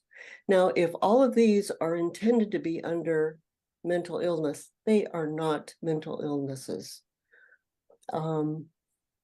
That is one statement that I want to make. The other statement that I'd like to make is to also suggest that there might very well be some surveys that you guys are looking at that have already been developed. And if you were to work with people within the crises intervention professional field, you might find some of those. I'm done now. Thank you. Thank you, Fern. Appreciate your feedback. Go ahead, Kayla. Hey, so I think in order for the contact survey to be successful, I think PCCEP should be requesting a contractor, such as like a budgetary item for the contact survey. And I also would think that would make the process legitimate as well. Great, thank you, Kayla. Folks are taking notes. Go ahead, Dan.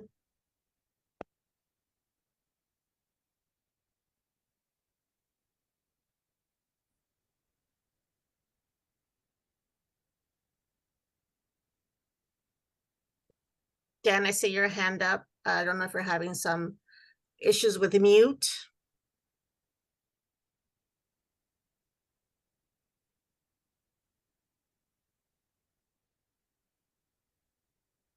Okay, well, we can't hear you.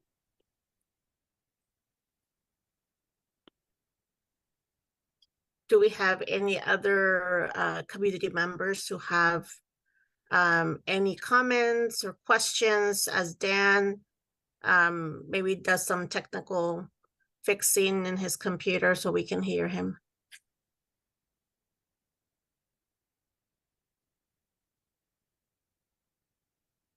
Okay.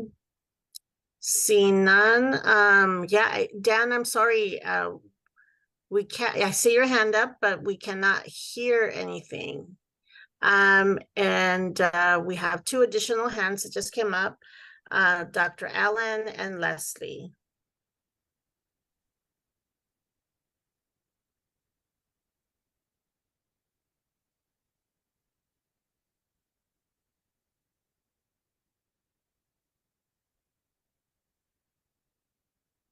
Okay, we couldn't hear anything you said, Dr. Allen, and I wasn't trying to speak. I didn't hear you say I should speak. Oh, okay. I did. I called on you. Your hands up.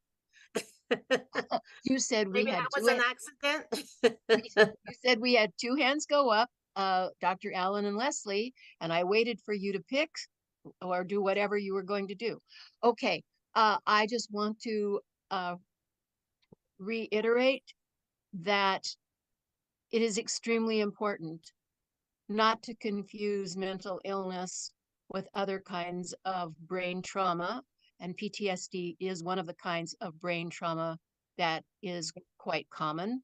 But of course, there is the kind of brain trauma that comes from being bonked on the head too, as I have both, I should know. Thank you, Dr. Allen. Go ahead, Leslie, and then we have Dan. This is quick sidebar. Is this something that we could work with the COCL community engagement team on in some way. Maybe they wouldn't administer the survey, but I don't know. Like, that's just, I don't know. I'm trying to think about potential engagement opportunities with them, and that's why I bring it up. You know, one of the challenges is that once we turn this loose, it's not our design anymore. What we have is more of an oversight capacity. Isn't that pretty much true, Dory? I would say yes, but I would also say that you know, I think we've been talking about this recently.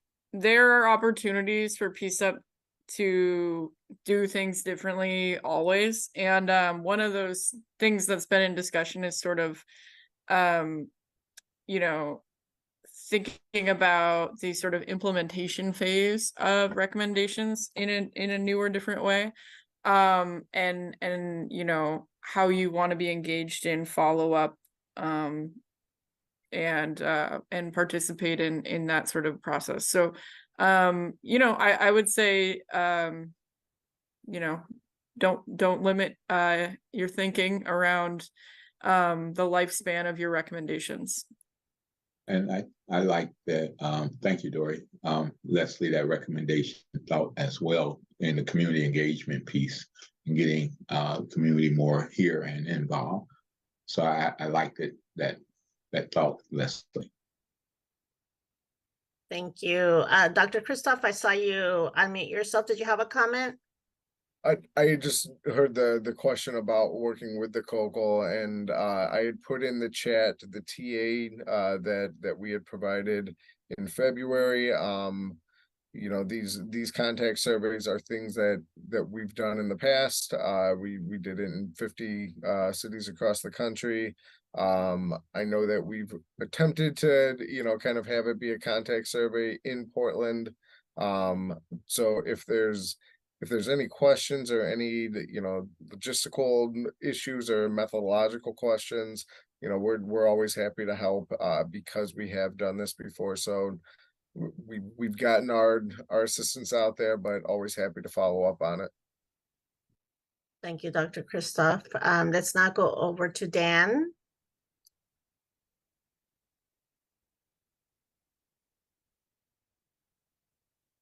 Dan, you're on.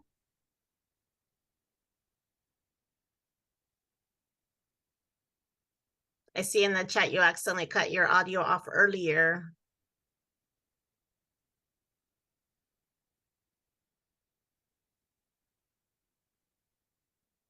And you are on mute in case you forgot to unmute yourself. Yeah, I'm double muted because I have a phone, so I have to unmute both on the computer and the phone. Okay, so here we are, Dan Handelman, Portland Cop Watch, again. And there was some talk before about how people who had a negative interaction should get feedback about whether anything happened.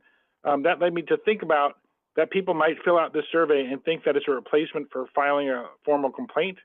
And so I like the idea that somebody thought of maybe putting a checkbox in for people, like I think it was Chair Carey that said, you know, people can self-select if they want to not be totally anonymous, or I would say if they want this to be forwarded to the oversight body for investigation. So think about making sure that that doesn't get confused, you know, between the survey and filing formal complaints. The only other thing I have is I have one word I think you should pull out, and that's the word customer, because customers are people who walk into somewhere and say, I would like your help. I want to buy something from your store. Many, many, many people who have interactions with the police are not people who chose to interact with them. So the sentence still makes sense if you take the word customer out of there. Thanks. Thank you, Dan. Those are good suggestions. So okay. I'm looking at the time, and I know we still want to have time to vote and then time for total separate public input. So at this point, I'm going to have to exercise chair prerogative and call this to a vote. So committee members, PCCEP members, please indicate by raising your hand if you are happy with and ready to send this recommendation out. Okay, let me see. I'm still waiting on Odelia and Pastor. My hand is up. I just was going to add the additional comments that she was going to be putting in that document. Okay, Can I ask a Ashley question? and Leslie. Oh, yeah, we had a question. Yes. Yeah, just like from the suggestions we heard from community members, can we do some of those, or are we just Yeah, moving? thank you for bringing it around. I wasn't screen sharing anymore. I did go ahead and make note of Dan's suggestion.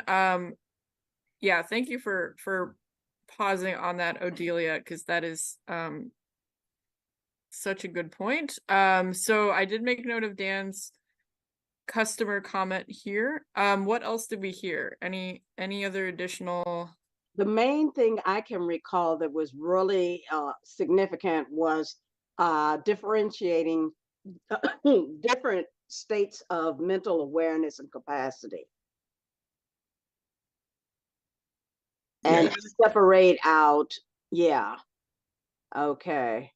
So this is the section that refers to mental illness, and for those unaware, the reason we use this term specifically is because it is the language in the settlement agreement. In this section here, I only see mention of mental illness, just bringing it back to the text. In this section, referring to marginalized and underrepresented communities, it does reference both mental illness and those disability having a disability. Are we identifying problems with the way this is worded? Sarah put in a chat. Could someone read that definition? One definition of mental illness is in the settlement agreement, paragraph 41. Mental illness is a medical condition that disrupts an individual's thinking, perception, mood, and or ability to relate to others, such that daily functioning and coping with the ordinary demands of life are diminished. Mental illness includes, but is not limited to, serious mental illness, such as major depression, schizophrenia, bipolar disorder, obsessive compulsive disorder, panic disorder, post-traumatic stress disorder, and borderline personality disorder. Mental illness includes individuals with dual diagnoses of mental illness and another condition, such as drug and alcohol addiction. So not limited to. It's not limited to, yes. So any revisions needed here or desired? I think we made it clear, and yes, I see that there is an unfortunate connotation here with mental illness, but I have to agree with Dory. We do want to use the language that's in the settlement agreement because that's our strength.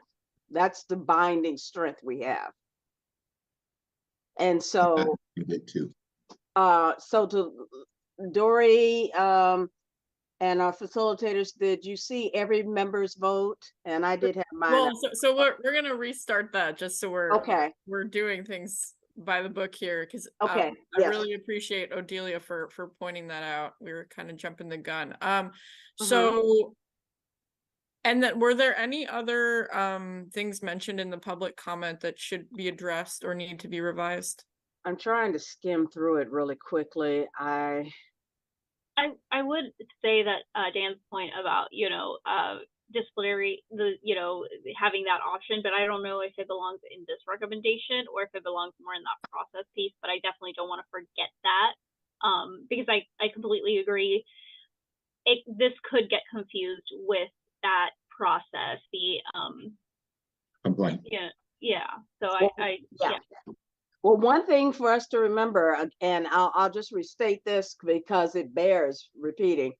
When this is implemented in its final fashion, PCCEP has the capacity and has the platform to make sure that people understand the difference and how this contact survey can be optimally used. And so we should, you know, task whoever is still on the committee or new members with making sure that they explain, and demonstrate the differences and take input on ways that it can improve. I wanted to, so are we PCEP members, is the majority thinking to include mention of the complaint process or not? Maybe something of like this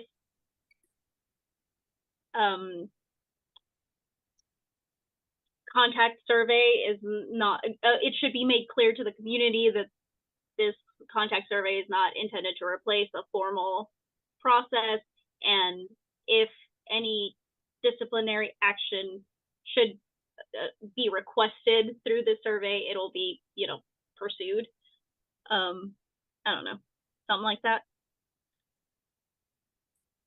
That sounds good. Yeah. I do want to mention that there's some members who have raised their hand, and perhaps there's other suggestions. I want to go to Malay first, who hasn't spoken, and then to Tia. No. Go ahead, Malay. I like that to input and making it clear that this is not a basically like another form of complaint process. This is just an additional community outreach for the public to survey. So this should be clear.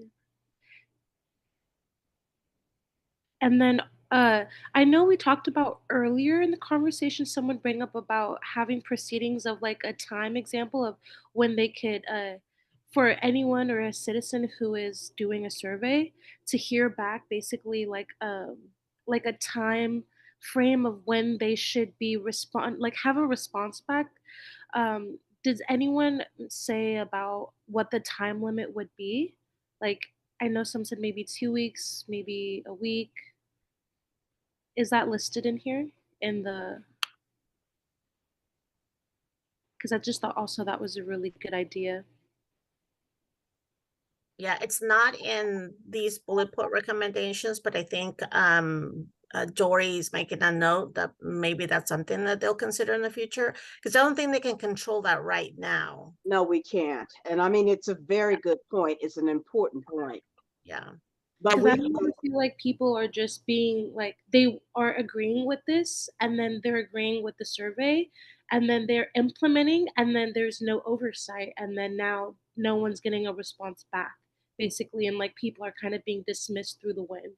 And that's the biggest thing of making people like accountable of responding back, calling back, emailing back, and just have like a response team. Dory, do you have any input on that? No, that's absolutely right. And I think part of the way that this proposed program would work would be more about sort of the large scale feedback collected so the PPB can assess, for example, a pattern of behavior, whether good or bad for an officer, and a little less about the individual accountability piece for a member of the public reporting. If that makes sense. Separately, there is like a complaint system, not like a formal complaint system that the city has, that is supposed to be more about that individual accountability side with the complaint process. So I think mentioning that here is such a good point. Because I think both sides of it are important and we don't want to lose this side of it. Okay, thank you so much for clearing that up, Dory. So this is like a survey, basically of data gathering. Mm-hmm. Yeah, it's like kind of an opportunity to weigh in on like, you know, yeah, like to add to the file, you know, of individual experiences that members of the public might have with individual officers, basically. And then, you know, just like anybody's boss is able to say, oh, this is how your performance is going, right? That might play a role in interventions or, you know, things that happen at the bureau level.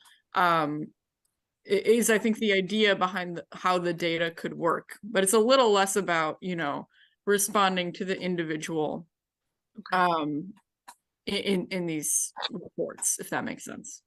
Yes, thank you, Dory. Thanks, Dory. So I just want to remind folks that we're probably gonna go a few minutes over time just because it's already 8:26 according to my clock, and we have 3 hands up.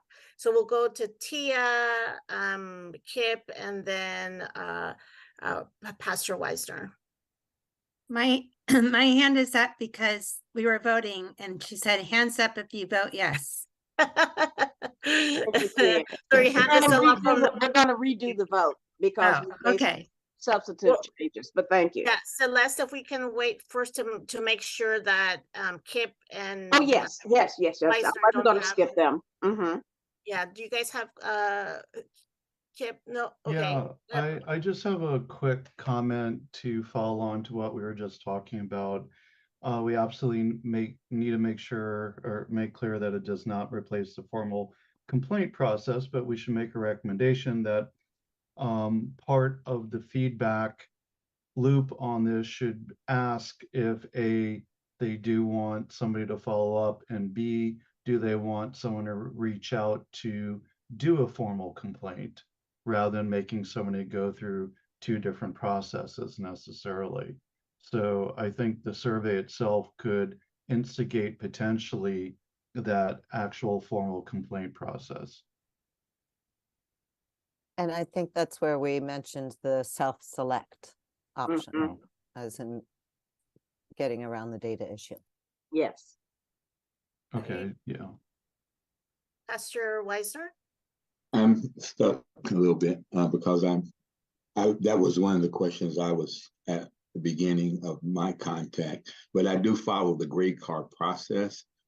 But again, for the person who's experiencing that and knowing that what they feel, we know that we're trying, I understand, give a tracking pattern to what it is in customer service. But even there is always, from my mind of my complaints to any company, there is always an acknowledgement to me in appreciating the feedback, or whether it's the areas of what it is that the severity of how I felt strongly about how I was treated or how it was done. And I'm saying treated because you're going to get a lot more people feeling like I felt this last contact that I had. And I think that's where everybody's drawn from. So I do recognize it, but I did want to express my point again, along with what Molly and Odette, I think I can pronounce her name right, but that's where I was at earlier, reaching back and giving me some type of time when to have someone let me know where this process. And I do distinguish between complaint as well. Not making me confused, yes. Thank you, Pastor Wisner. Celeste, I'll turn it back over to you. Okay. So thank you everyone for bearing with us. This was really important work, and we needed your input to make sure that it was the tool it should be. At 8:30, we're taking the vote. And so please, members, PCCEP members, raise your hand and let us know if you approve of this and that we can move forward.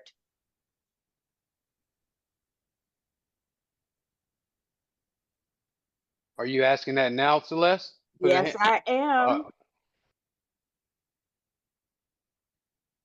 All right, that is everyone. Thank you.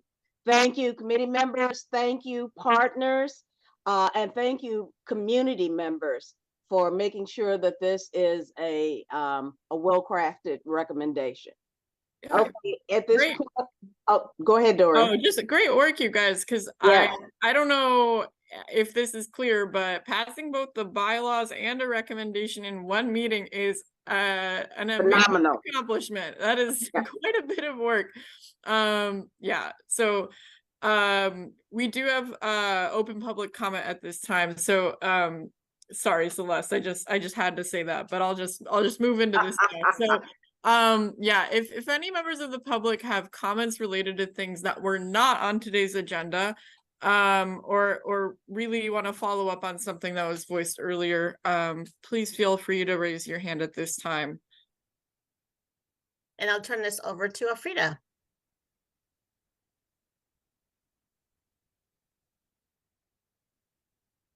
All right, Tia, is your hand still up from the vote? Yeah. There we Okay, go. you can put it down. Thank you, Tia. I'm Yeah. sorry, I can't do, I'm multitasking. It's Thank you. okay. You're okay, Tia. Barbara? Hi, thank you. Thank you for all the good work. I just want to get back to using the term mental illness when there are many other disabilities like brain trauma, because I think what happens is that the police assumed the reason it's in the settlement agreement as mental illness is that I suspect that the police, when they see somebody having any kind of difficulty, assume mental illness. And so in a way, it needs to be clarified, and yet I think that that needs to be pointed out, is that they are probably lumping it all together. Just even deafness and inability to speak or something could be taken as a mental illness, and I think has been. So thank you for listening. Barbara, that's an excellent point. And as a matter of fact, I was not able to work with them this Tuesday past, but I'm part of a brain injury work group along with Fern, who was on earlier. And we've been making presentations to Oregon City Police, for example, and first responders, to let them know and to help them see the differences, the nuances. And we're hoping to bring that to Portland Police as well. And even as we talked about in, I think, our last meeting, that we want to have the brain injury work group do a community presentation so that they become aware of how to articulate various needs that the community has, to the point you just made. Okay. Thank you. Dory, is there any other housekeeping we need to accomplish? If there's any other public comment, people can still raise their hands. We want to make sure we're not cutting it off. Give it a few more seconds. Go ahead, Molly. I have a quick question about with police interactions who respond to undocumented immigrants. Can they also fill out surveys as well, even if they're non-citizens? That is a really great question. So I think the idea behind contact surveys is that they're your personal information is not important. The officer's, individual like identity is the important piece to be tracked there. So my thinking would certainly be yes, but that's a really great point. Cool, thank you for stating that, because I know I had come from two immigrant parents, so I know they definitely felt like they were intimidated even to speak towards, community sororities in their community and get help and how they could assess help to the community. And so I just wanted to ask that. Thank you for clearing that up, Dory. Yeah, that's such a good point, and I think part of the anonymous point of that recommendation hopefully is in service of that. Thank you. And then really briefly, with regard to your comment, Leslie, I'm not sure what type of training they have, but it never hurts to have additional advocacy groups approach them to broaden their understanding.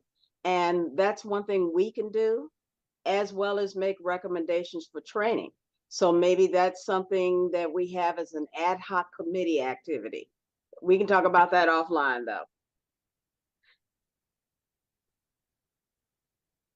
I think that is everything. Dory, Afrida, and Teresa, I am turning it back to you. Good job, Celeste. Thank you. Thank you so much. Just quickly want to mention, sorry, Frida, we did strengthen the law on protecting folks who are undocumented. For example, police are not allowed to ask anybody if they are citizens or not. That is illegal. We strengthened that sanctuary law a few years ago. So just so that folks know, and if they do, we now have accountability measures and ways to report that these things are happening. Thank you. Thanks for sharing that. Yes, wonderful. Let's what's next? Next slide, please. So this question was asked earlier, and just affirming that we do have a meeting next Wednesday on October 25th. It's the Settlement and Policy Subcommittee meeting that was rescheduled from earlier this month. So just be aware of that. Dory, are there any other things that we should be aware of coming up? People might be interested to know that that meeting next week will be the PPB's presentation of their stops data report on traffic stops and other stops. I know a lot of people here are interested in that subject, so I wanted to mention that, but that's all we got. Thank you all so much for the really incredible discussion tonight and some really, really great progress and work. Very grateful for all of you. Yeah, so wonderful. Thank you for our partners, and thank you to the community members for showing up and helping out. Dory, will we have a flyer to disseminate regarding next week's meeting? I know we can always share the PCCEP link, but the graphics really help. Yeah, touch base with me about that later. Okay. And then there's a comment Stephanie had in the comment there. It would be good for PCCEP to get information on training that is already in place so that they can recommend a solid foundation understanding. That is something I would be happy to work with you on, Stephanie. That is right on point with what Tia and Barbara brought up. So yes, let's put that on the agenda for when we have our next meeting with the mayor, please. Okay. All right. Wonderful. Okay. Well, with that, thank you to everyone who attended tonight, including especially our new PCCEP members who really stuck with what was a challenging meeting, and hopefully it didn't feel too challenging, but a lot of ground covered tonight. Members of the public and our accessibility support, we thank you. Thank you to our facilitators and to all of our attendees from the city, the COCL, the PPB. We really appreciate you tonight. With that, the time is 8:39 p.m. and this meeting is adjourned. Thank you all.